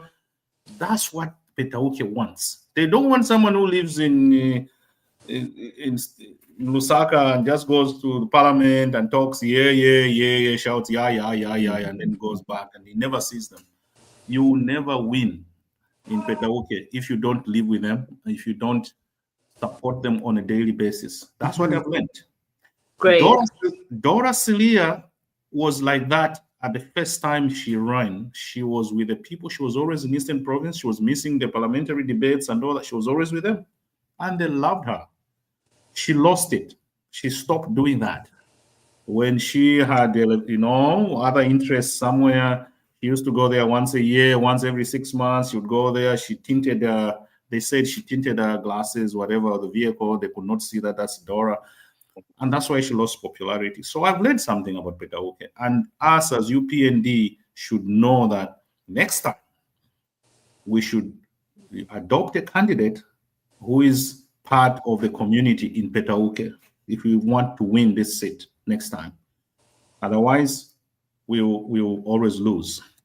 Thirdly, the lesson I've learned from Petauke is that in terms of numbers, the people that voted for UPND in terms of numbers in Petauke constituency has gone up. The numbers don't lie. The last time we contested a seat there, we only got, as the Chanda has said, only about 1,300 votes. But this time we got 10,300. in the same constituency with less voters registered. Okay, this time the voters registration was lower than 2021. So it means we have captured a number of voters in that constituency. The numbers have gone up. So as a technocrat, as an advisor, someone there, playing around with numbers, I'll be happy. We've lost, but I'll be happy that we've captured a number of fish in our net. That's what I've learned. Okay. So we need those 3 lessons that we've learned from what to make use of them next time, especially adopting a candidate that comes from within the constituency and the one that cares about people within the constituency. That's very, very cardinal. Very, very cardinal for Petauke people. It's not like I know some constituencies where I don't want to mention the names. There's an MP that appeared in that constituency in 2021, and he has never, he's my MP, UPND MP. He has never been to his constituency for 3 years. It's true. If anyone wants to know the name of that, I can mention it. He has never been in his constituency for 3 years. Wow. 3 years? Yes. Well, I want to hear the name. I can give it to you on the what. And Okay, all right. Okay, which part? Well, Okay, I'm just saying give us that the there was- region. Just give us the general region. Northeast, west, where? I'm not gonna say it in public, but anyway, I can give it to you. And that person now, anyway. So these are the type of MPs we don't want in our party. We want people like my friend Joseph Umusanje, who is there every weekend, is in his constituency. Yes, and Yeah, that's that my one is. LP. Don't mention Joseph. Wow, You got to just mention the about. other one. That's We my need LP. to mention these things, and I can assure you, we need. That's Mention my the other LP one who was from with you. Walo. That's what people know. Okay. So that is our own secret as UPND. We can't mention it to everybody else. It's our own secret. So we don't want to mention it here because here is not part of us. Anyway, let's end this. I'm not part of you. Let's end You- this topic. You Let's end this topic. Finally, Uh-huh. in conclusion, Mhm. okay, in conclusion, we need to actually, when we adopt our MPs or candidates for these parliamentary seats, I think as UPND, first of all, we have to be looking at people that really care about the people in that constituency. Let's look at local people first, not a big guy in Kablonga or Ibex Hill who can dish out millions of kwacha, whatever, during the elections. Let's look at the local people. Let's give the local people that really care about the people in that constituency first, before even politics come. Let's look at those people first, okay? And if we're going to do that next time, in most of these constituencies, we will win. If we don't do that and impose people on the constituencies, and just because these people they have money, they have this, they have influence in Lusaka and all that type of thing, and just send them there. Some of these people have never been in these constituencies. They are, like, for example, this one is so at Shangombo, this one is so it goes to Shangombo. I've never been to Shangombo. They see me during the election, I'm gonna lose.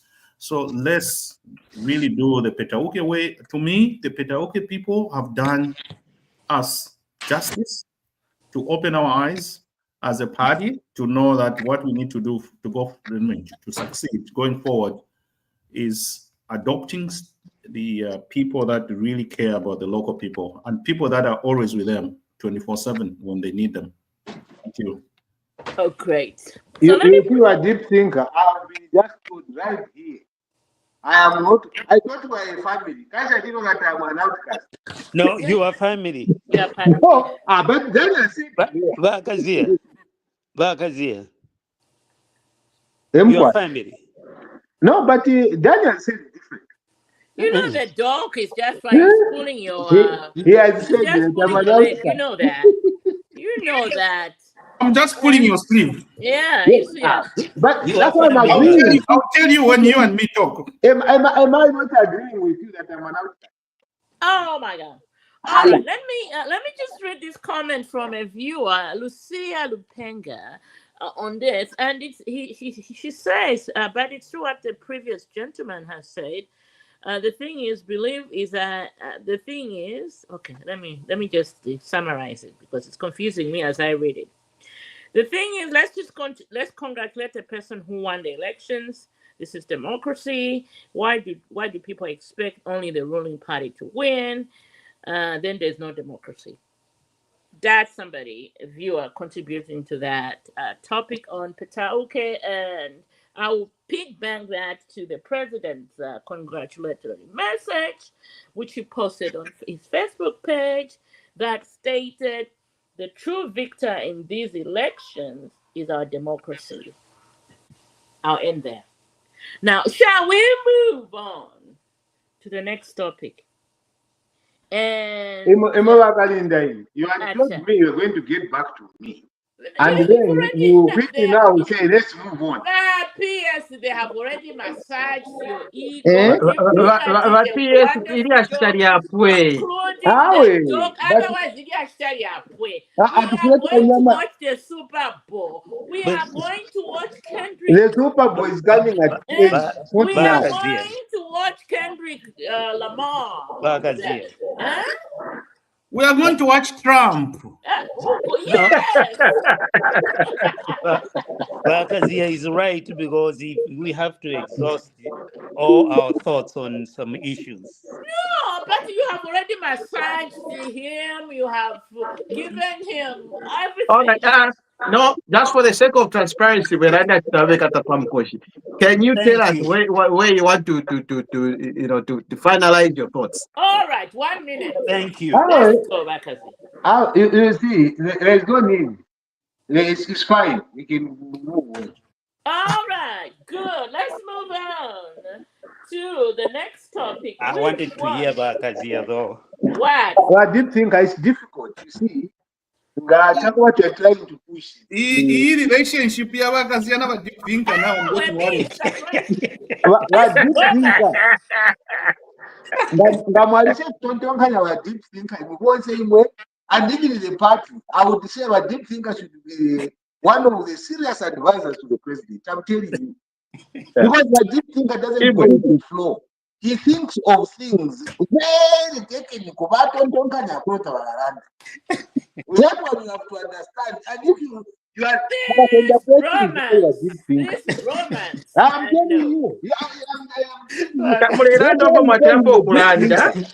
Why do you call him the deep thinker? He's never been seen. You is campaign manager now. Okay, that one I would. If I deep thinker was in Zambia, I would be the first person to travel to go and tell people. Oh my goodness! I'm telling you. Oh my goodness! If UPND was to create an advisory team outside Zambia to advise president, deep thinker is one of those that you must be able to think about. I'm telling you. Is that what you wanted to say, or I'm just confused. No. Some of us have got. We stand on one point, which is the red flag. But let's move forward. All right, now let's talk about the final topic at hand. Is the summit in Tanzania on the DRC conflict. I didn't see much except for the call by the president to cease fighting for right now, and I think we lost it since we didn't even get Tshisekedi over there to be part and parcel of the summit. So, gentlemen, quickly your thoughts on the summit in Tanzania on the DRC conflict. Shall we start with the man who puts his thoughts rather to the amusement of one Bakazia, deep thinker? My position is very clear with the situation in Congo. The apartheid going on with Banyamulenge need to be addressed and addressed right now. And it's a really big problem when South African president and Tshisekedi decide not to attend personally this weekend. Our president went. So it's very, very unfair, and it's very difficult to address issues when some people abstain, they don't go, and yet they wanted to talk too much and send troops over there and killing people. These are lives that are being lost. And these presidents, they need to take this very, very seriously. Our own country is a neighbor to a destabilized country. We don't have the luxury to sit on the sideline. South Africa has the luxury to do that. So I need Ramaphosa to be very serious about these issues. Otherwise, he needs to stay out of DRC so that the other people can find a solution, a lasting solution to the problem there. I yield. Doc.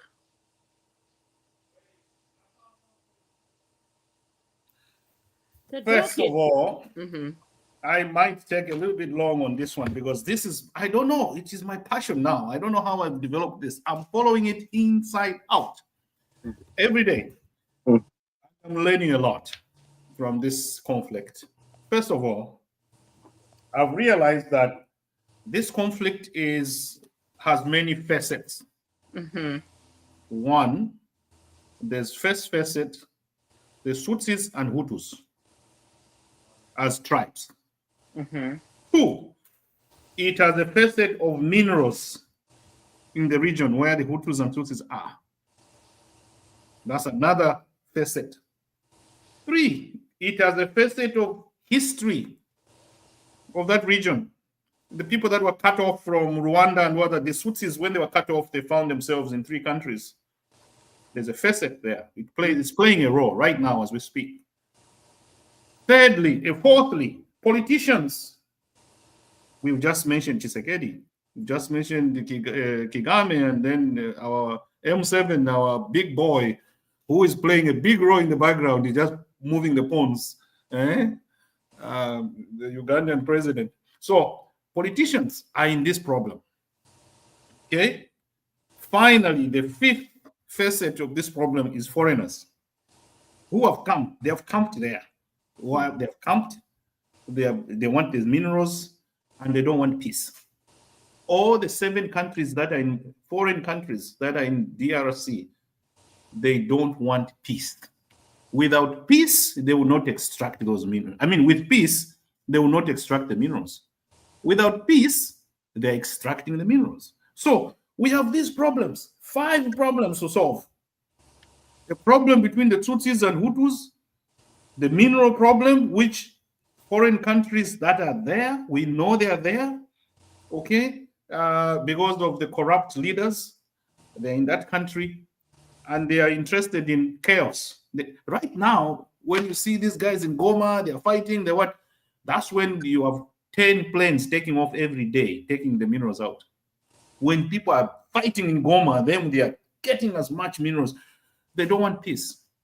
So let's start with the first one, Tutsis and Hutus.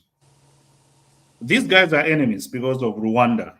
Their enmity originates from Rwanda. So they come and meet in Congo, and they start fighting in there. And one of them is supported by the Congolese government, the Hutus, and then the Tutsis. They say, hey, Mr. Kagame, here we are being victimized by the Congolese government who are supporting the Hutus. They want to finish us off, come and help us.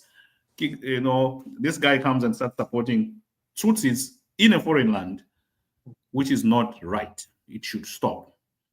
If the Tutsis that are in Congo are calling themselves Congolese, there's no reason why Kagame should come and start supporting them, because he has his own Tutsis in Rwanda anyway.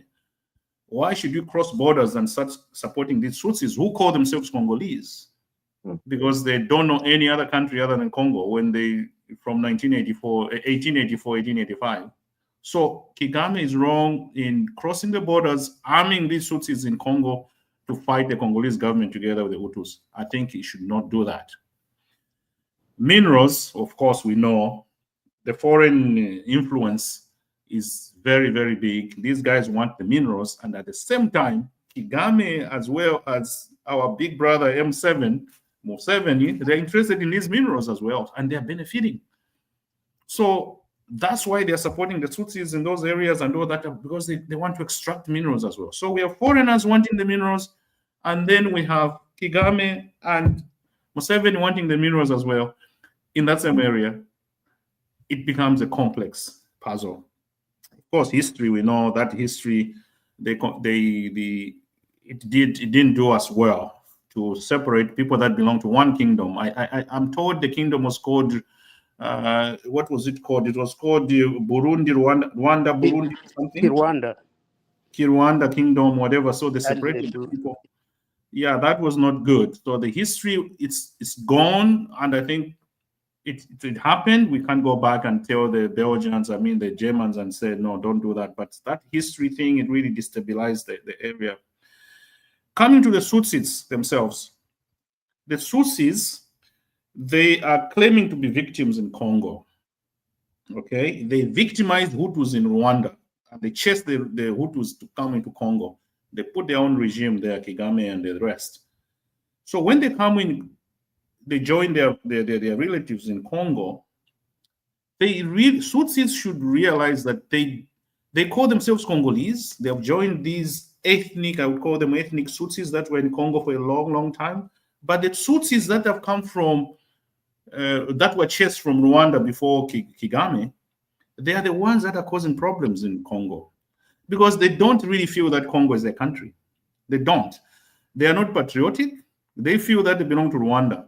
But the Tutsis that were originally in Congo, they feel they're Congolese. So we have two groups of Tutsis in Congo. There are those that don't care about this peace in Congo, and there are those that care about peace in Congo. The ones that don't care about peace in Congo are the M23.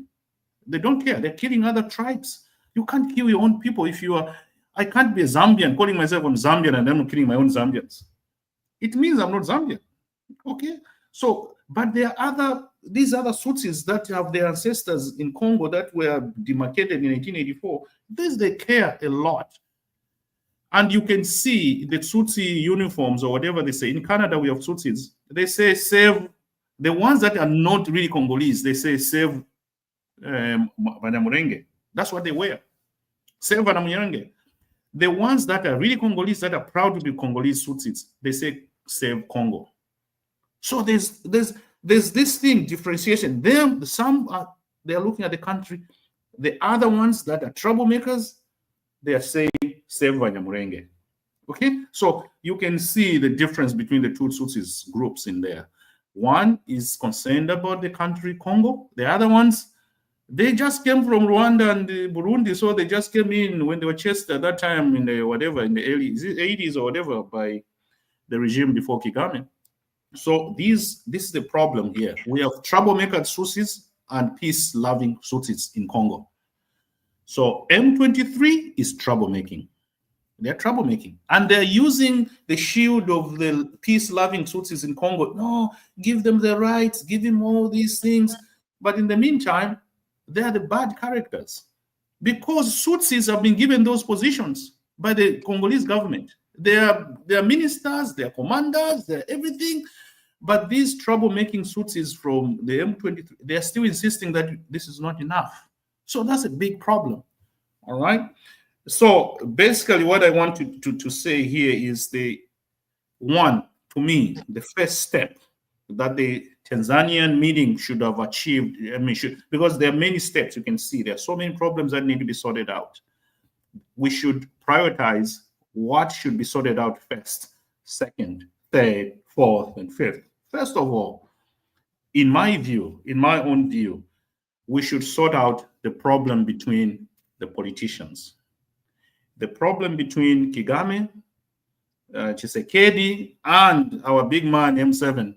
They should sit down, the three of them, and say, okay, guys, you two want minerals in Congo. That's Tshisekedi telling the truth. You want minerals in Congo, and you're using these tribes in Congo to do all this, destabilize, and while you're mining and doing also. The three should agree first. If these three leaders do not agree, as it is right now, there will be no peace in Congo. There will be no peace. All these other factors depend on these three leaders. The problem is they don't meet face to face. They refuse, especially Tshisekedi. Tshisekedi, the three leaders have said, let's meet. And Tshisekedi, just like he did yesterday, he doesn't show up. How are you going to solve the problem if you don't want to show up? It is a huge problem. Let's start with these leaders meeting, the agreeing on things. We say, okay, Rwanda, please stop supporting these M23. They are killing innocent people. They're doing because they don't feel that they're part of Congo anyway. They know, and they run back to Rwanda. They kill people, they go back. M23 will do massacres, and then they go back to Rwanda, and Kagame keeps them. So stop doing that. This is not good for our country. So the three should start doing that first. Secondly, the Tutsis, these Tutsis that are M23, they should be patriotic. They should know Congo is not just that region. Is it Kivu? I'm told yesterday they declared Kivu country now after getting that city. Goma. After getting Goma. Yeah, they have declared it as country now. I was listening to the Tutsis. They have declared this is our country now. For them, they are not interested in Congo as a country. They're interested in that little region. That's it. What type of people are these that just want that little piece of land and they call themselves Congolese? If you love Congo, you should love Congo from all the way from the eastern coast to the western coast, whatever. You should not love only that little Kivu and all these things. They're calling it the Kivu country now, as of yesterday. This is not right. It's not right. So these Tutsis, and the last thing I need to mention is that the international community, they look at Hutus because they did the genocide, eh? They are looking at Hutus as bad people. To be honest, the Hutus are good people. Why do I say that? It's because I didn't know until yesterday that the Hutus, there were two genocides before the Tutsis genocide, which happened, which everybody knows about. There were two genocides before that. In 1959. Yeah. That genocide killed thousands and thousands of Hutus. The Hutus were just reacting to the Tutsis massacres before them. And now the Hutus have become bad characters because of the so-called publicity of that genocide which happened in 1994. But the thing is that the Tutsis are bad characters. Right now, you know what the Tutsis are doing? They have lobbied to the United Nations that they are victims because of that genocide thing. So everyone looks at them as victims. And you know what they do when they come? In Canada, we have a huge population of Tutsis. In America, they have huge population of Tutsis because everyone is taking them in. And when they're coming in, they're using this thing to say, oh, we are victims where we come from, because of the genocide that was publicized. But when you look at the atrocities they're doing now, like the past 2 months, they have killed a lot of people, innocent children and women. And nobody's talking about, they're still being colored as, oh, these are Tutsis victims. But M23 has committed atrocities as of today, and they continue doing it. So we have to be truthful about this. And then they're hiding into this shield. The United Nations regards us as victims of genocide. And they give them all the thing. They come to Canada, they'll be given a home and everything. Oh, the moment you show evidence that you're a Tutsi, you get everything you need in these developed countries. So that's my conclusion. Thank you. Madam, may I seek clarity? Madam Chair. I don't know if the Madam Chair is here. Go ahead, Deep Thinker. Oh, okay. So my understanding of the issue is a little different. The genocide of 1958 to 59 was the imperialists making a shift from making one group more important than the other, just like they did with the Shonas and the Beres. So we should understand that the 1958 genocide is driven by the imperialists arming one side to kill the other side. All right. Then we move to 94. The Hutus that were involved in the genocide fled from Rwanda and Burundi. Mhm. Mobutu Sese Seko sided with the Hutus and armed them in the Congo. Because the Congo, if you look at Congo, they really never had a standing army that can defend the country. Mm. So now Mobutu is taking these Hutus for his own personal interest, for security, so that he's not disposed, because he was already losing power at that time. Mm. So now Kagame is chasing after those Hutus that were involved in the genocide. Mm. Mobutu is protecting them. Meantime, there are some Tutsis that are in Uganda in exile from the DRC, because those Hutus now have the protection of the Mobutu. They had to flee into Uganda. Those Tutsis that fled into Uganda are the ones that later on flooded into DRC, armed and ready to fight. And later on, that became they joined up with the M23 and that. So now Kagame is saying, after Mobutu, these Hutus are still protected by the DRC government, and they're determined to come and destabilize Rwanda. I cannot just sit back.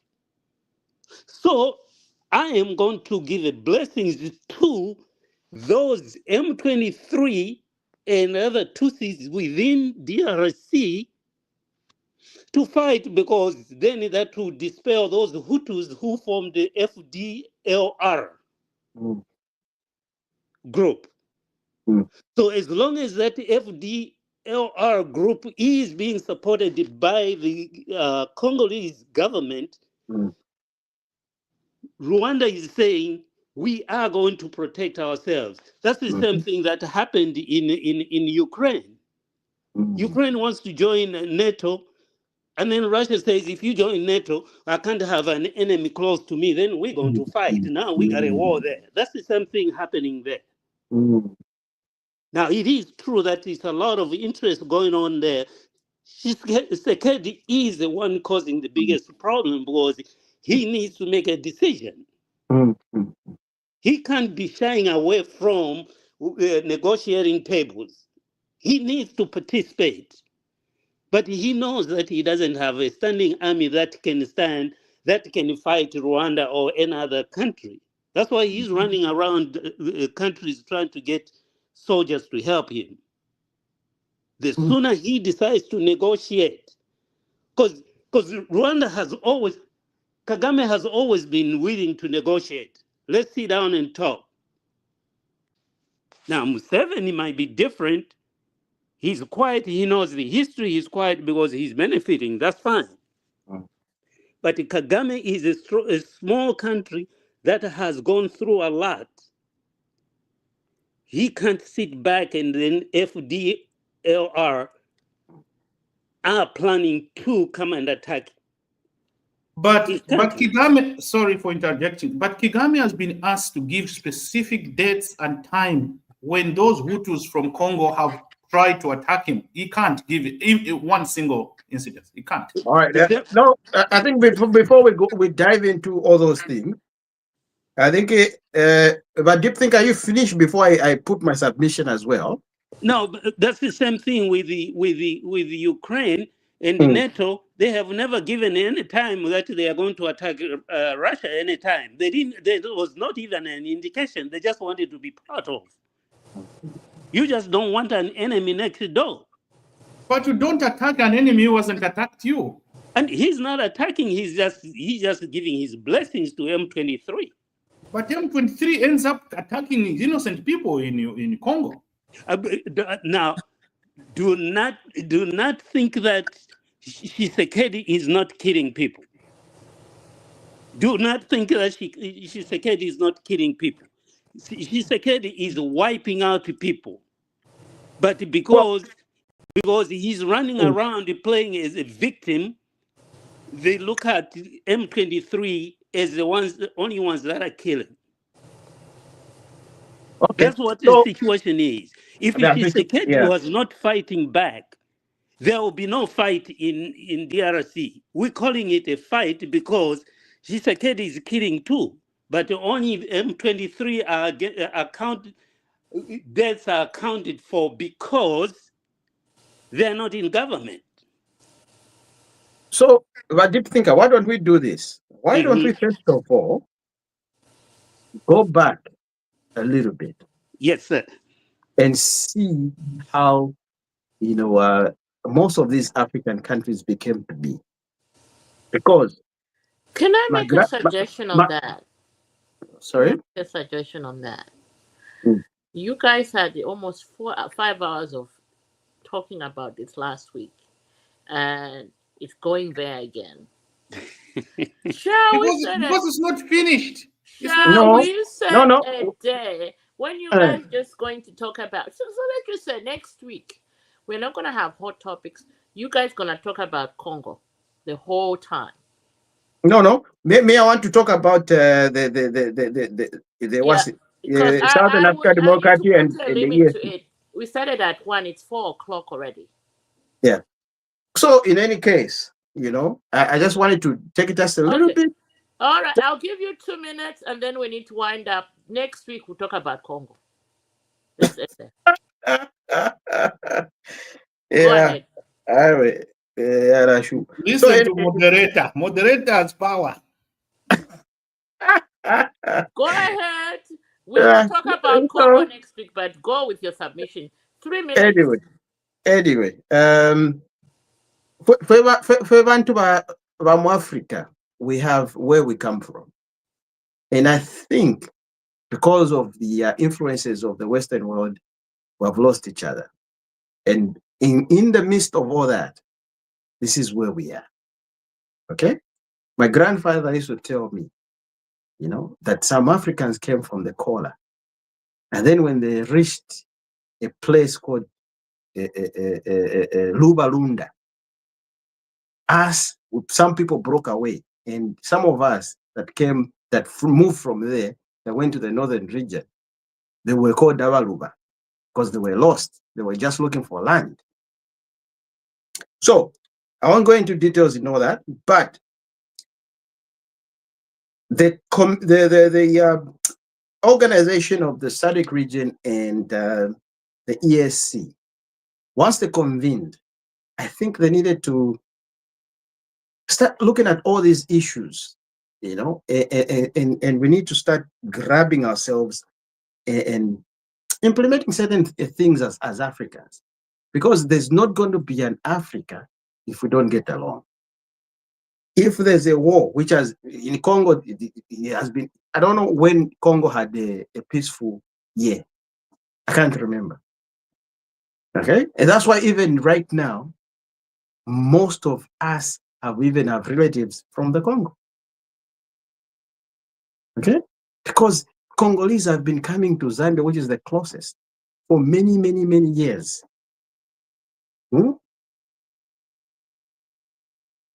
For many years. And, we're trying to tell the Congolese that, look, why don't you start governing your own selves other than other people governing you? Okay? Munaishikia Poble. Poble is because Avena Congolais, they don't understand these things. All they want is just to leave Congo and go to France. They do not want to solve their own problems. What did you say? Naishashi?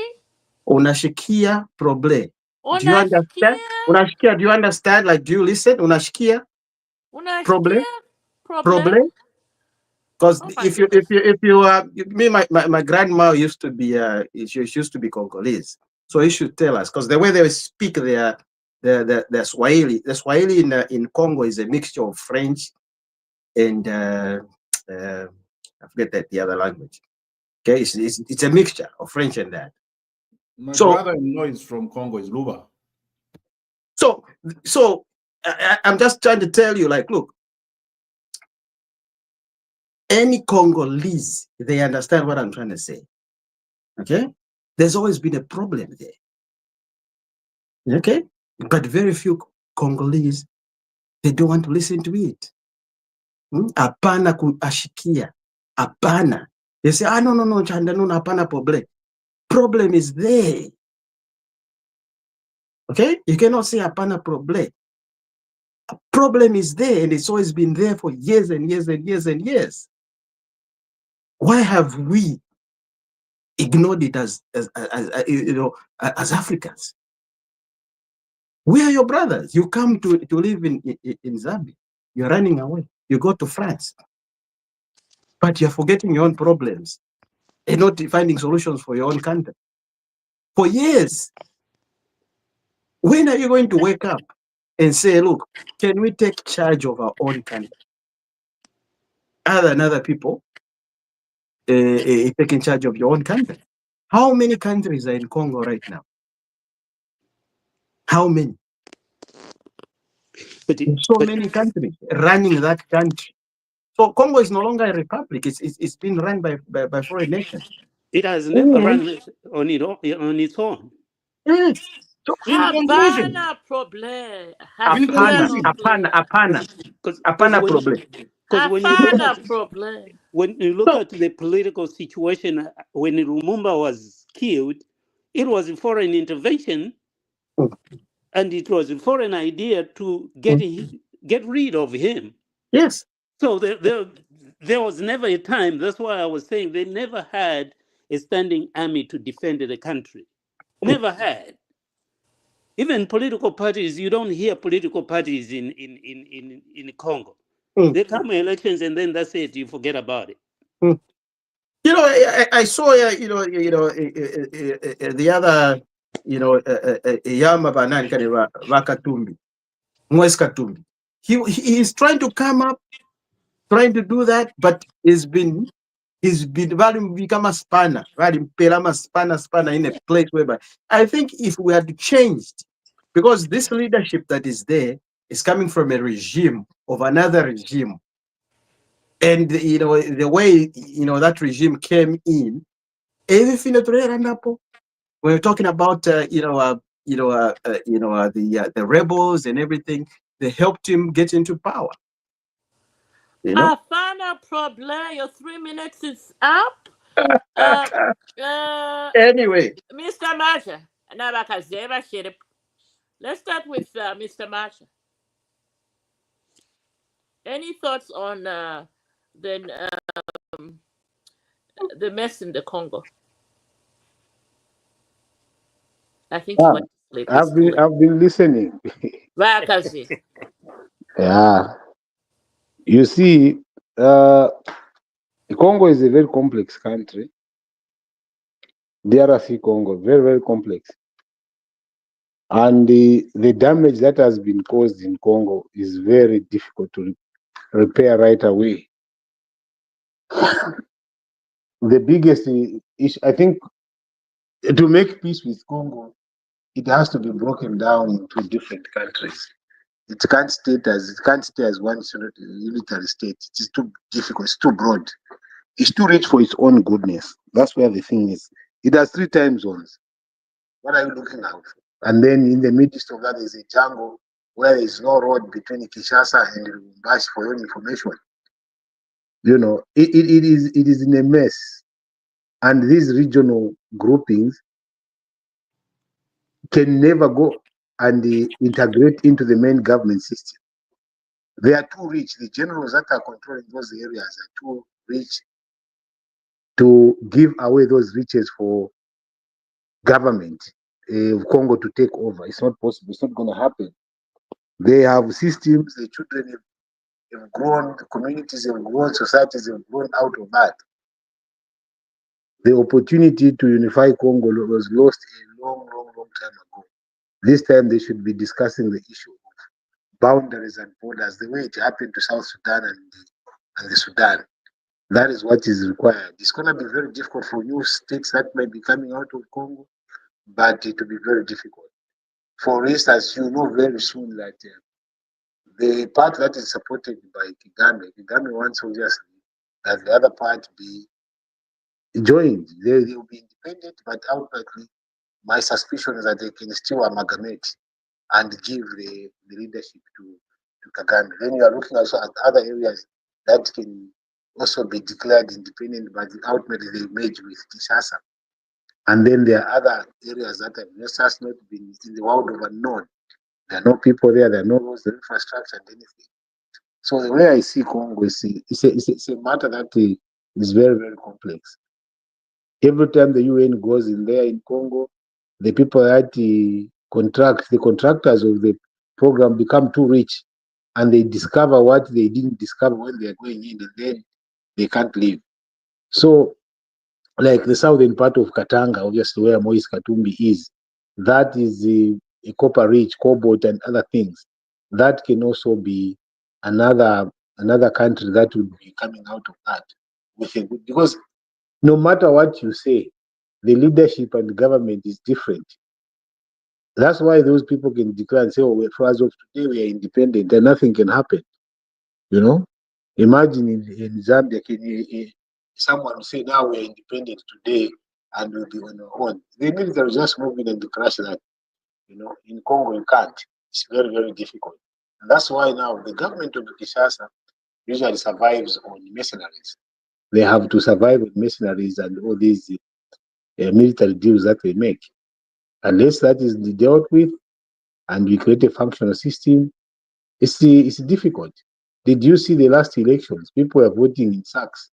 You know, someone brings a bag of, an empty bag, and people start casting the votes there, throwing it there, and then he runs away with that. So it's a very messed up environment. The African Union, SADC, and others really they have to go very slow on it. And like what Deep Thinker said, all parties must come on the table. They must sit on one table and have a conversation around that. That's what I see. All right, now shall we go to the rant? Who wants to go first?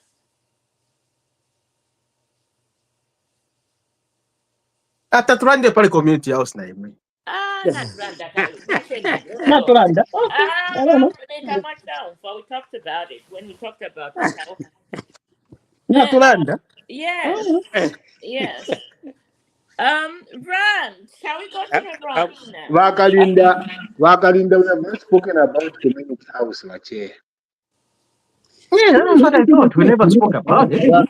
Vani, 3 hours. Do you know how difficult it is to edit this, to put them on, repackage them? 3 hours? No, it's not. It's only 2 hours 33 minutes. Yes, Only we 2 started hours at 33 minutes. We 2 started at hours 1 33 o'clock. minutes. We started at 1 o'clock. Let's talk 2 about the hours community 33 house. minutes. I'm looking at my watch right now. Wakalinda. It's your wrong watch. You are being stupid at it. Wakalinda, can we make some contributions on the community house? Okay, you go ahead. Yes, and I'm going to start on this one. You see, the country has a place where the president must live. It was built, secured by the taxpayers' money.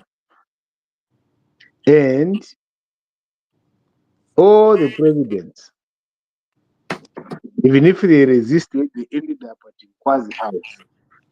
It is the people's house. The president insisting on staying in his house when he is president is very, very dangerous for his own good in future. That, like the members say, hapa ni pesa. Where the president is, like one person was saying, is a state house. So the entire government machinery is taken there.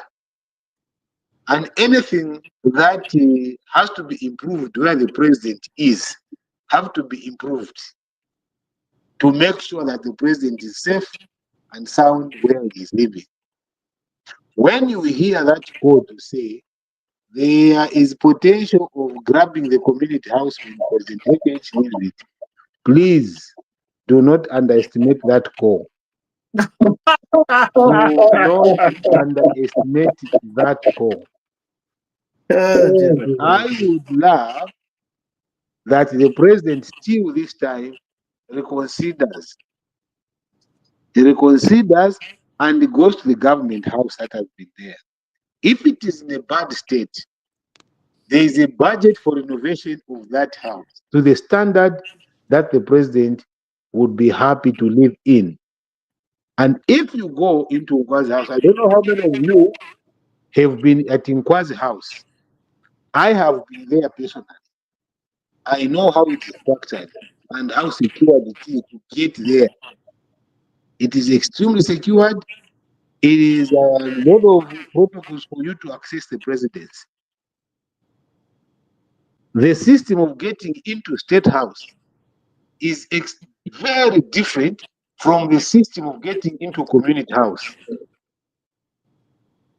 If you go to State House, the security, the vetting, and everything by the government-trained people is totally different from when you go to Community House, because that is his residential area. He can keep the Community House and even go there and visit and stuff like that. But he needs to urgently look at the matter of having to live in State House. State House is what he signed up for. He did not sign up for Community House. When he stood up and said, I'm going to be the people's leader, I'm going to be a national leader for my country, that is what he signed up for. He shouldn't run away from what he signed up for. It's dangerous. It may look very flashy now because nobody can do it when he's out of his power. Nobody. And you colleagues that do not know the government systems, you will be the ones that will be jumping and justifying it. But trust me, you will not be there to protect the president when the system of the next government goes after his house. You will just be complaining. So it's better we advise the president, right, to do the right thing. And then, can I finish, please? And move into the house.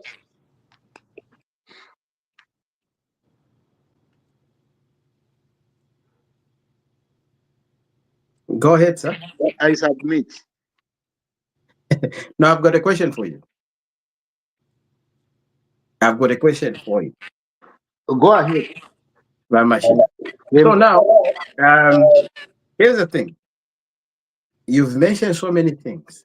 Now, since you're telling us that you've got experience in the work for the government and you know the government systems and how they work and operate, can you quote a law in the Constitution of Zambia that says if a president doesn't sleep at State House, then his personal house should be taken? I want you to quote that in the Constitution of Zambia. I want you to quote it and give us exactly which law it is that you're going to be using to go and grab his personal asset because he did not sleep in State House. Okay, so keep in mind he's been doing all business operation in State House. He hasn't just been sleeping there. He prefers to sleep in his own house. Now, where in the Constitution of the Republic of Zambia, which is the top notch and the highest final law of the land, please quote it for us so that let's not mislead people. Do you want me to answer that now, or other people come in as well? No. Okay. I want you to give us let me answer before other you. people come in. Okay, I'm going to. Where in the Constitution that is stipulated? I am going to answer you in this manner, the way I understand the civil service system, and also at times with my experience, little experience. One of the things that I don't know, maybe you may know, is that all the decisions that are made from State House and not from Community House. Yeah, we know that. I'm not aware about that. I am assuming that some decisions might be made at State House and some decisions might be made at the Community House. Then number two, there has been questions about additional works that have been done at Community House. These are allegations.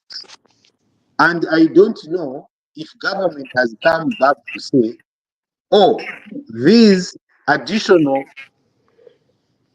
enhancement, security, and also those helpers were not a cost at government, but were a cost at the president's individual pay.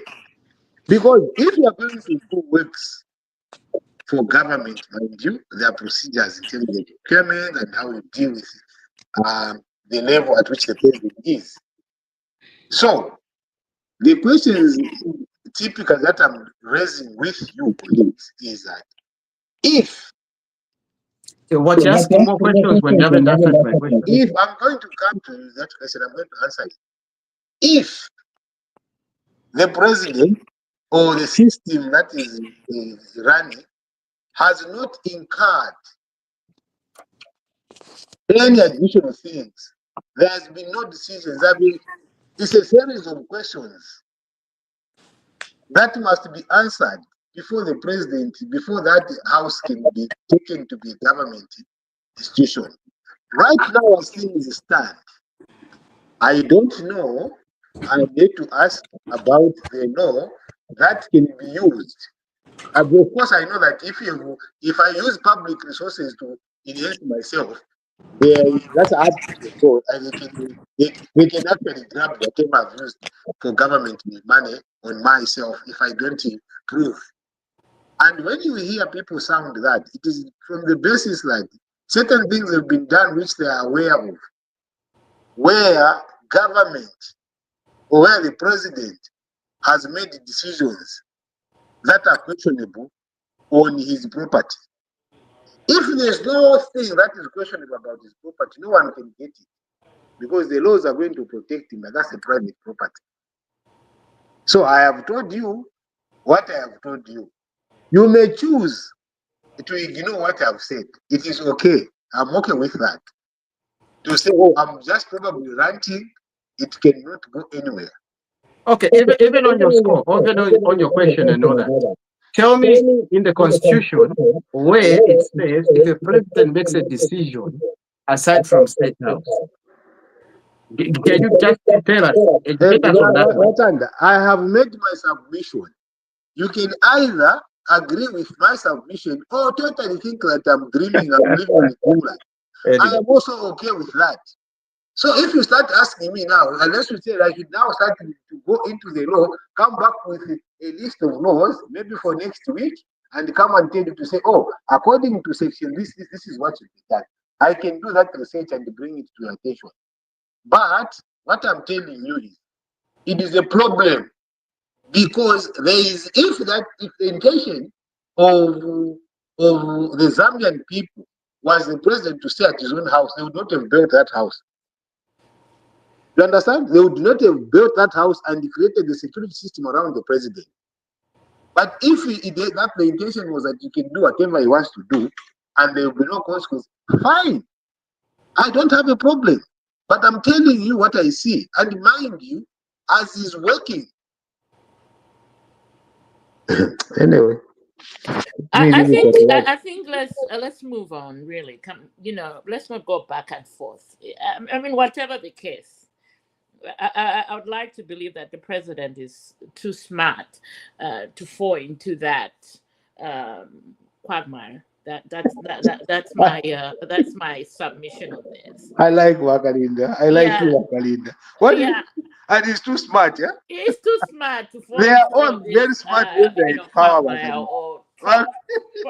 Wakalinda, everybody is smart when he's in power, including Trump.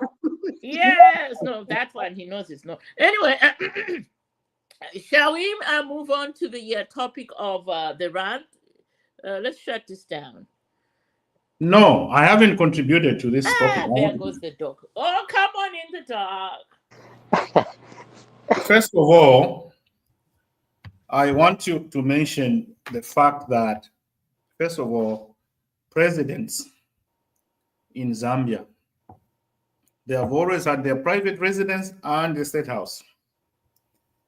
The problem we had started when Kaunda left State House, okay? And then because we are Africans, we have these belief systems. Chiluba told the nation that State House is haunted. Kaunda left all these stuff in there. You can't sleep in there. There are tunnels. There's all this type of stuff. Chiluba started this trend of saying every president that goes into the State House leaves some voodoo. Okay? And what did Chiluba say? I want to clean it up. What did Chiluba do? You and me, you remember? Chiluba went in and opened up the State House to the media. The tunnels and everything, and he brought all these witches, witchcraft, witch doctors, and therefore, you know. So it started then. And every president after Chiluba believed what Chiluba did when he left, when Kaunda left. Every president thinks that the previous president lives in voodoo. Okay? Everyone is suspicious now. So Chiluba put a trend to say, don't just go there just without cleaning it or whatever. So the truth is this: we are Africans and we have belief systems of witches and black magic and voodoo and everything. So every president that comes in, we have seen this thing of saying, no, I'm not going there. From Petauke Festi, that's when he goes in.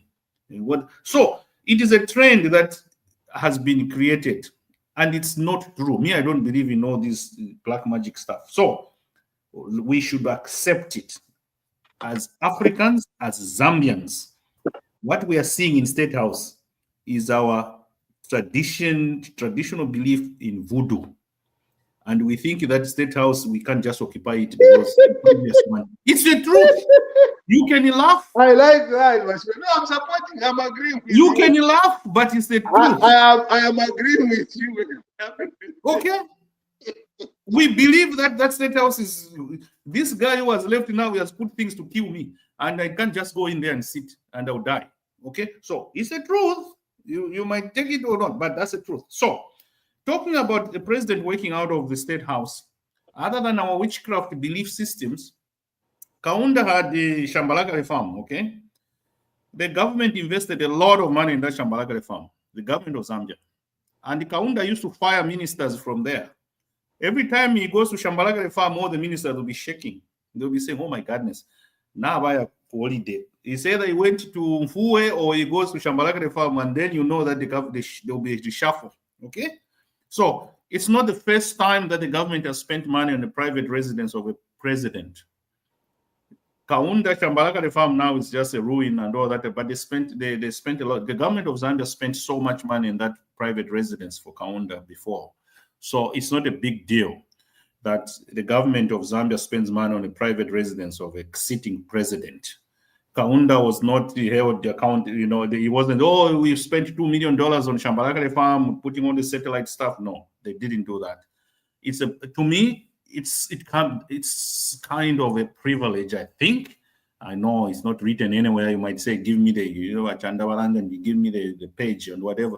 So I don't have that fact, Achanda, to give you a page where it's written. But I think it's part of a privilege, Naimwe. Even, they can renovate your house, your private house, because you're a president. Anyway, so Shambalaka farm and all that. So coming to community house, I think nothing will happen. I know the government has spent so much money on that. They are doing renovation, security, and all that. But I can assure you, nobody's going to come and say, let's take this community house like the Tonse are saying. It will not happen. It's because the president has privileges. The president has a right to be safe where he is, and he has chosen to be there. The State House itself, if I had to be Elon Musk and have billions, $200 billion today, I would build my president a brand new house. I've been to State House myself as a student first, and at one time I was invited somewhere. But as a student at UNZA, we went there, we were invited. I went there, I saw State House, it had cracks. I saw cracks in the State House myself, 1991. It had cracks, 1991. Now this is 25, 30 years. Till today. Yeah. So this thing is old. Hey, Can I finish? Can I finish? Go ahead, finish. The State House is not where the president lives. It's in Quasi House. Excuse me, Quasi House, State House, whatever. It's the one. It's behind there. Okay. So this thing was built at the same. These buildings are old. Bashwan, Oh my goodness. Bashwan, we are not talking about. I know you are more experienced in government. You have been there for 40 years, 50 years. I know. But State House is not a building which is new. I have been in government for 40 years. Bashwan, can you mute Chandagazia, please? Can you please do that? By Resident Pierce. Please. Please. Okay. Let him finish.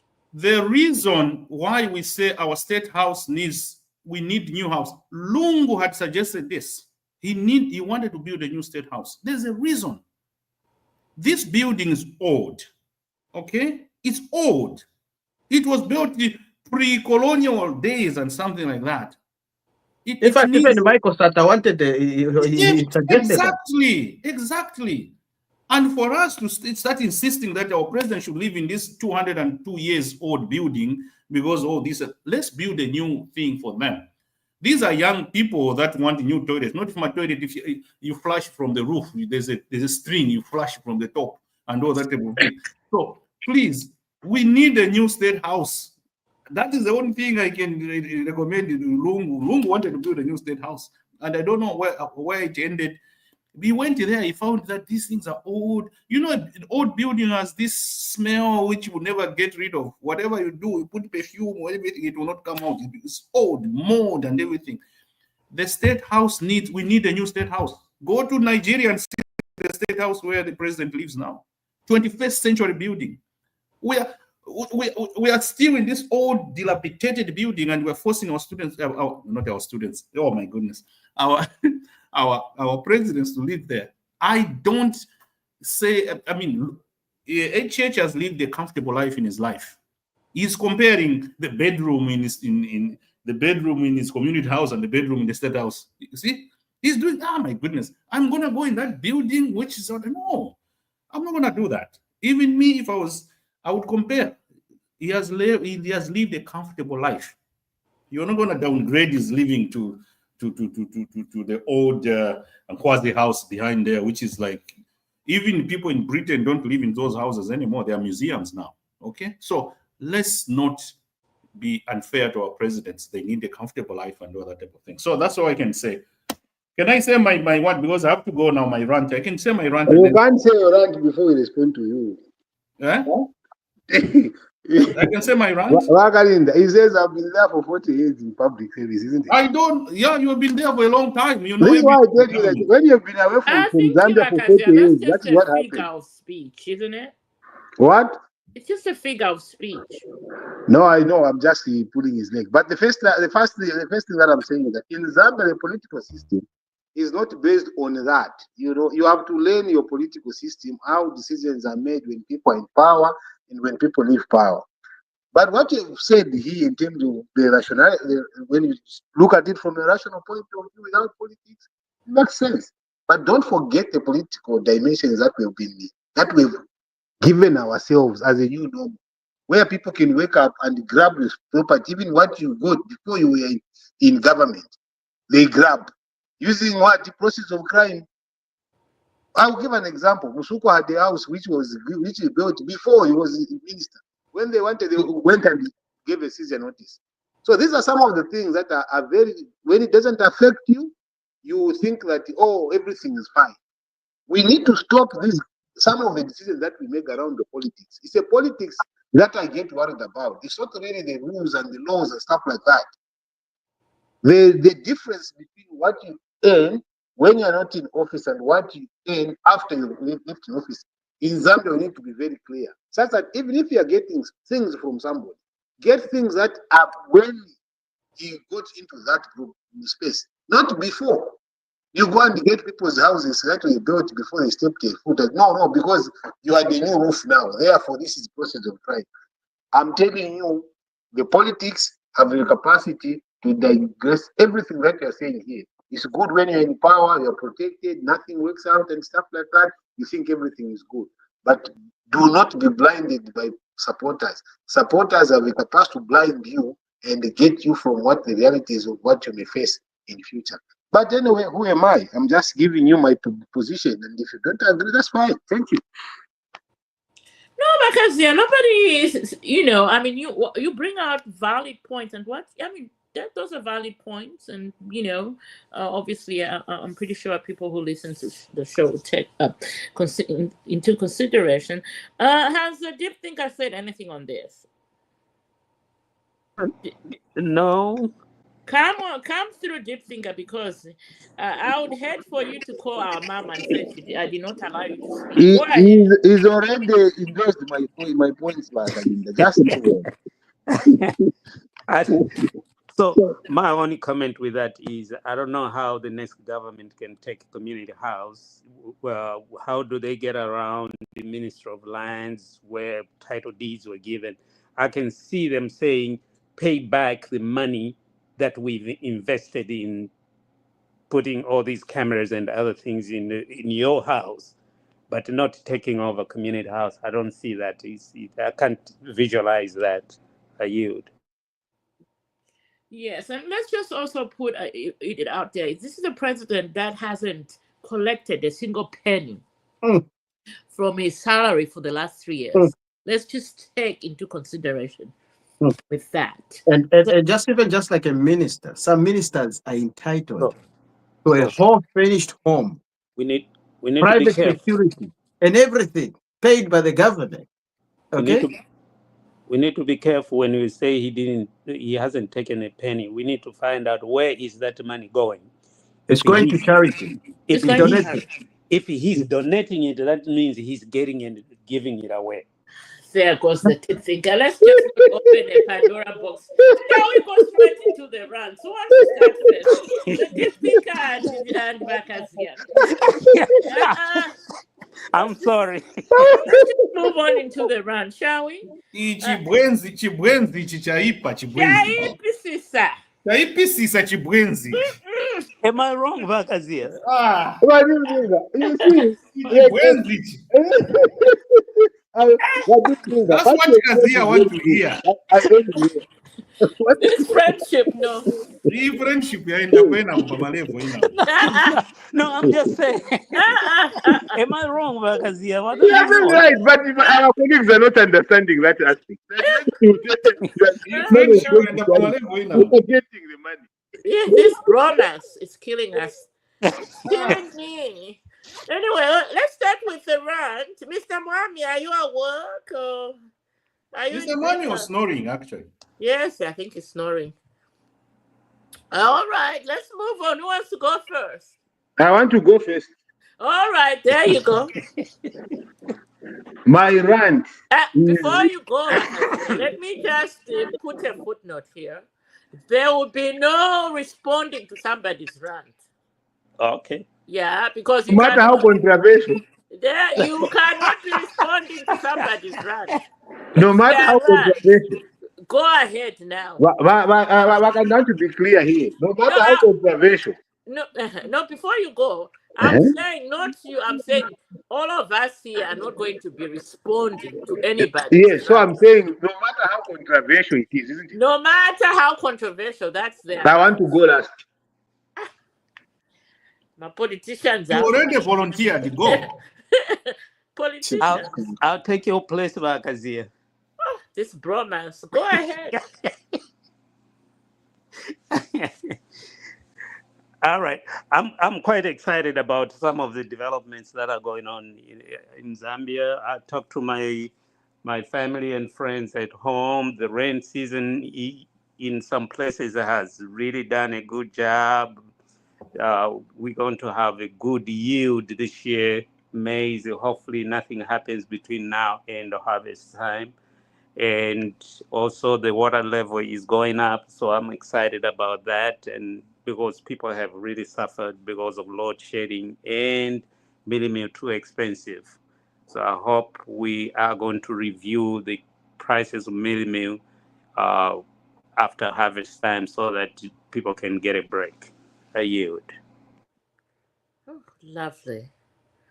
Next. Who wants to be next? I'll go. Go ahead, Doc. First of all, I'm very excited about. I just love the Japanese trip for my president. I love it, and I can foresee good, great things coming ahead in the next 5, 6, 7, 8, 9, 10, 20 years. I'm not putting a timeline on that one, but I know something positive is going to come out of that trip. Paz and ZA, president or leadership. Pondela and Kamanga. I love what Pondela has done. To me, Pondela should be honored by the Zambian government. He personally sacrificed a lot for athletics in Zambia. He has put athletics in Zambia at a threshold. I mean, we are known now with all these guys winning medals and whatever because of Pondela. He's a hero. I really thank him for his sacrifice. I know he put in a lot of his personal money and time and everything. So to me, Pondela should be a national hero after 26 years of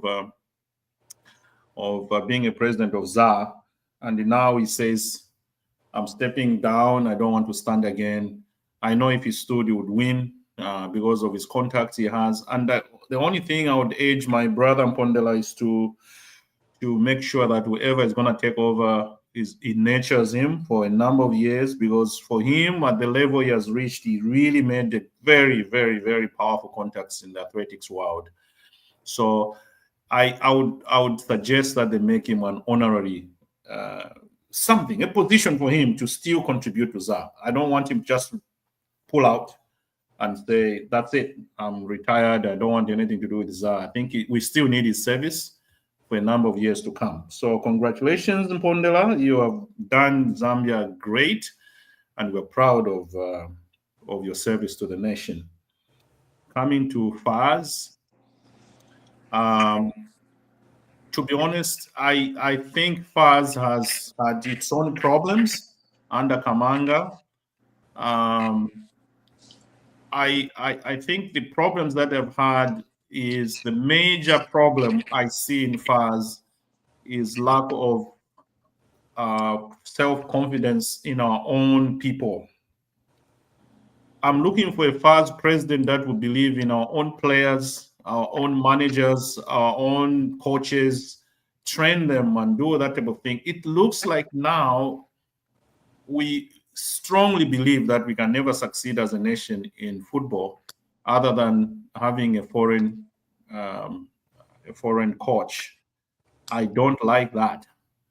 And all the candidates that are going to come and stand for these positions, I'll look for a candidate. I'll support a candidate that will be talking about local talent, promotion of local coaches, promotion of this.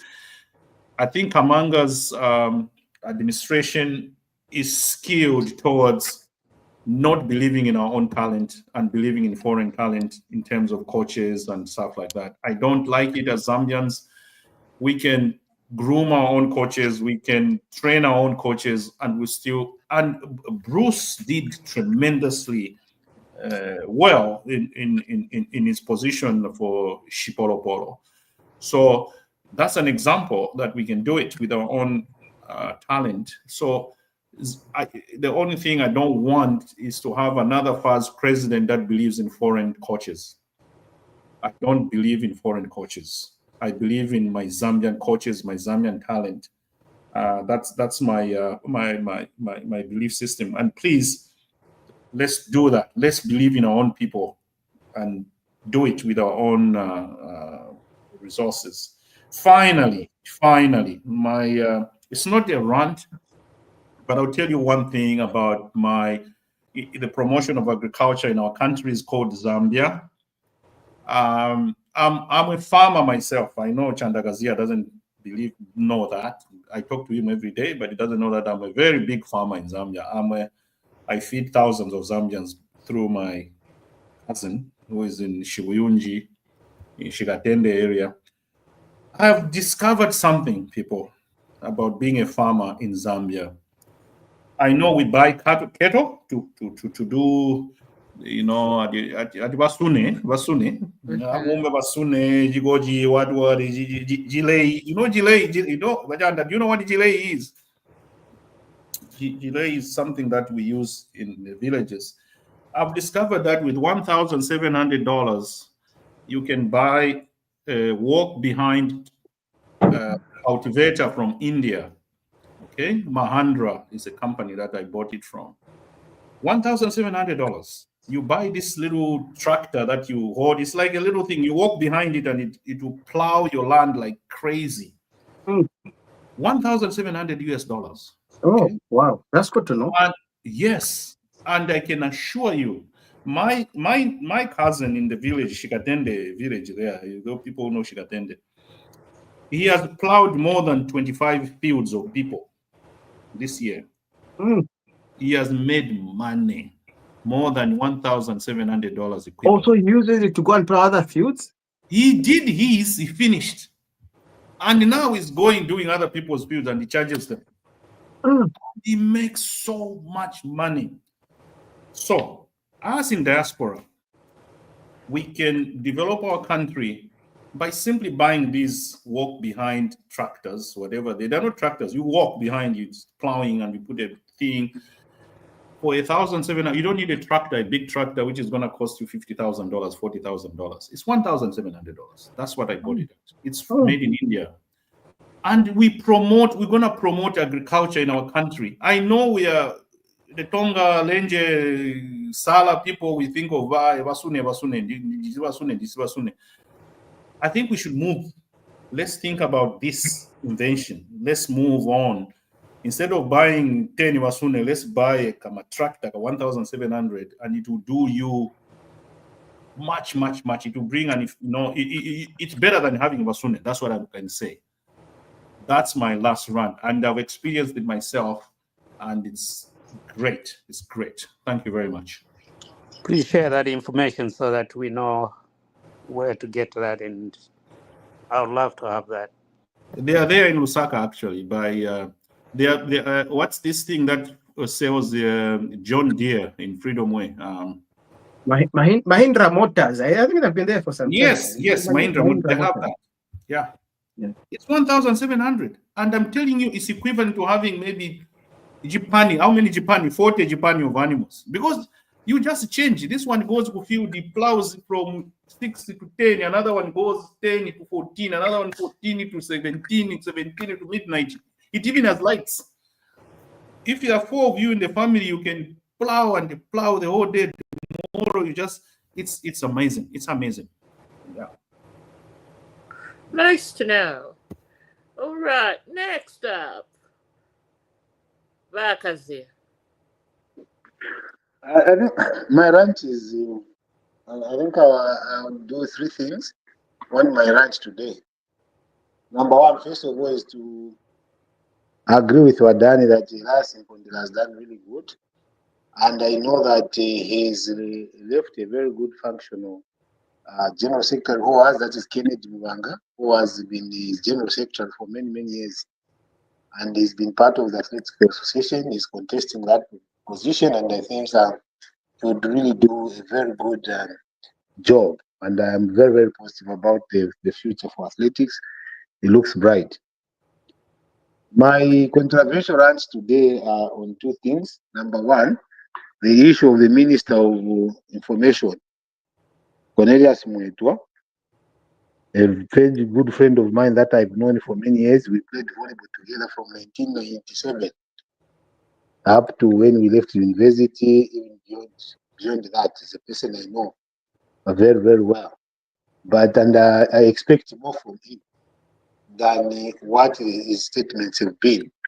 I didn't like it when he generalized the issue about the ministers from Southern Province. What he said there should never come from his mouth. He's far much better than that. He's a young guy. He has the potential to be a very good leader if he applies himself properly. The issue of making that general statement was not right.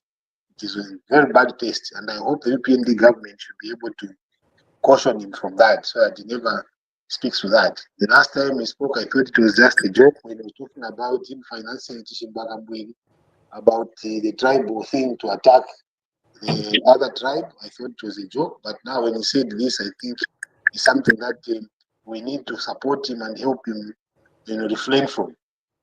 The second one is on the issue to do with the jet being hired from Japan to Zambia, whatever that is this. If the jet was hired, now I have two controversial statements on this. Number one, trying to defend the president if he hired the jet to Zambia would not suffice. For me, he's a president. If he has to be moved in a fast way to come to Zambia, he must be able to get that movement done immediately. Any president, I don't care who he is, we must make him safe and travel in a most efficient and safe manner. So the justification of trying to attack people that raise issues when hiring the jet is not going to be, is something that I think the government must ignore and keep quiet about it. Holding the UPND accountable to say, you said this, now you hired the jet, should never catch feelings. If anything, what they are minding the UPND government is that, you see, words matter when you're in that office. When you aspire to come into leadership, it is a different ballgame when you get into leadership. And you see, this is likely to be misconstrued if it's not handled properly. When Zambians complain about the cost and stuff like that, they are not saying that the president should not have the best, but they are just holding the president accountable for his own needs. And if we see that it is something that he has done, you just keep quiet and move on and reflect on the next course of action. One of the things that the people are hammering the president on is that you have two jets that are seated on the platform. Getting favors from Japan to bring you all the way from Japan to Dar es Salaam is not a good sign for a president. And this I'm speaking with very, I feel bad that we should get a favor from another country to move our own president. It's not right, people. We don't know what was placed in that plane that was moving the president because it is hired by another foreign country. We shouldn't be proud about that. We have jets that are seated on the platform there. We know that the Gulf Stream that was procured under President ECL, President HH cannot sell it. He's not going to sell it. It's a national asset. It's better just us using it. If there's anything that he is concerned about, they work on it. If something is installed which he doesn't like, they install it, and he starts to use that plane. That jet was bought for him, and not him as HH, but for the presidency. We cannot be having a country borrow us a plane to deliver our own president. Why? That is how we are seen now to be so, I don't know how we are seen. We demean ourselves.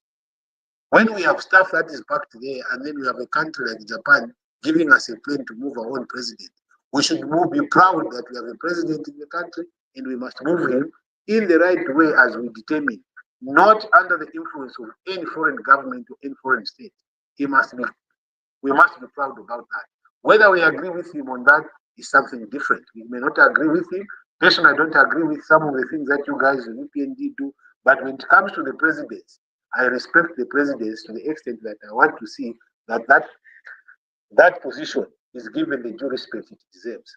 So I submit. All right, right, Lufia. Okay. That was a very good submission. But I think with me, I'll take it to a different topic altogether. And I think I want to talk about what constitutes, or what us Zambians we look at when we mention the name freedom fighter. Now, I'm coming from a family of a lot of freedom fighters. My great grandma was called Mama Unip. My other great grandma was called Wajula Chikamai. So I'm coming from a family of real freedom fighters. And these are the people that were fighting, the oppressors during the UNIP government. Now, today, 2025, I'm very surprised to see a gentleman or a young man that is being called a freedom fighter. And I'm thinking to myself, where have we gone wrong as Zambians? And where have we changed to classify who a freedom fighter is? Can we just pick up anybody from social media now and call them a freedom fighter because they're talking, against the current government, or because they using palatable language against the current government or the president? So then you classify them as a freedom fighter, and the whole big Tonsi alliance goes there to embrace a gentleman, represent him in court, fund him, and all that stuff. And I'm thinking to myself, like, how low will a political party go when it comes to, trying to show relevance? What example are you giving us? Especially the young people, young politicians coming up. Is your standard a young man that uses abusive language on social media? Those are the people that you classify as the freedom fighters now in Zambia? I'm thinking to myself, I'm like, I think Zambia, the country is going to turn into a republic if we ever put people like that in power.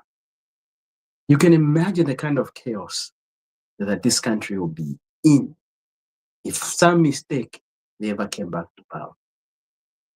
So that was the thing I was just looking at, because I was thinking to myself, like, is everybody looking at this? Is everybody seeing what I'm seeing? A whole big minister, former minister of justice, In Congo. big lawyers, they go and greet this guy, a nuisance in the society, as a freedom fighter? Really? I don't know. I yield. Oh, beautifully done. Finally, a rant we had without any interest. I love that. I just enjoyed it. Anyway, we have come to the end of the show. It's been 4 hours. God, I'm late for my Super Bowl party. That was my rant for today. It's 3 hours, 18 minutes. Anyway, We need now to respond now. The last thing is that Trump being at Super Bowl is not good. It might cause problems. Respond in the background. It might cause problems. We want him on the Super Bowl, the hero, Trump supporters. We are here. We are Trump supporters. I am a Trump supporter. We have come to the end of the show. Until next week, when we focus on the conflict in the DRC. See you then, and keep the faith.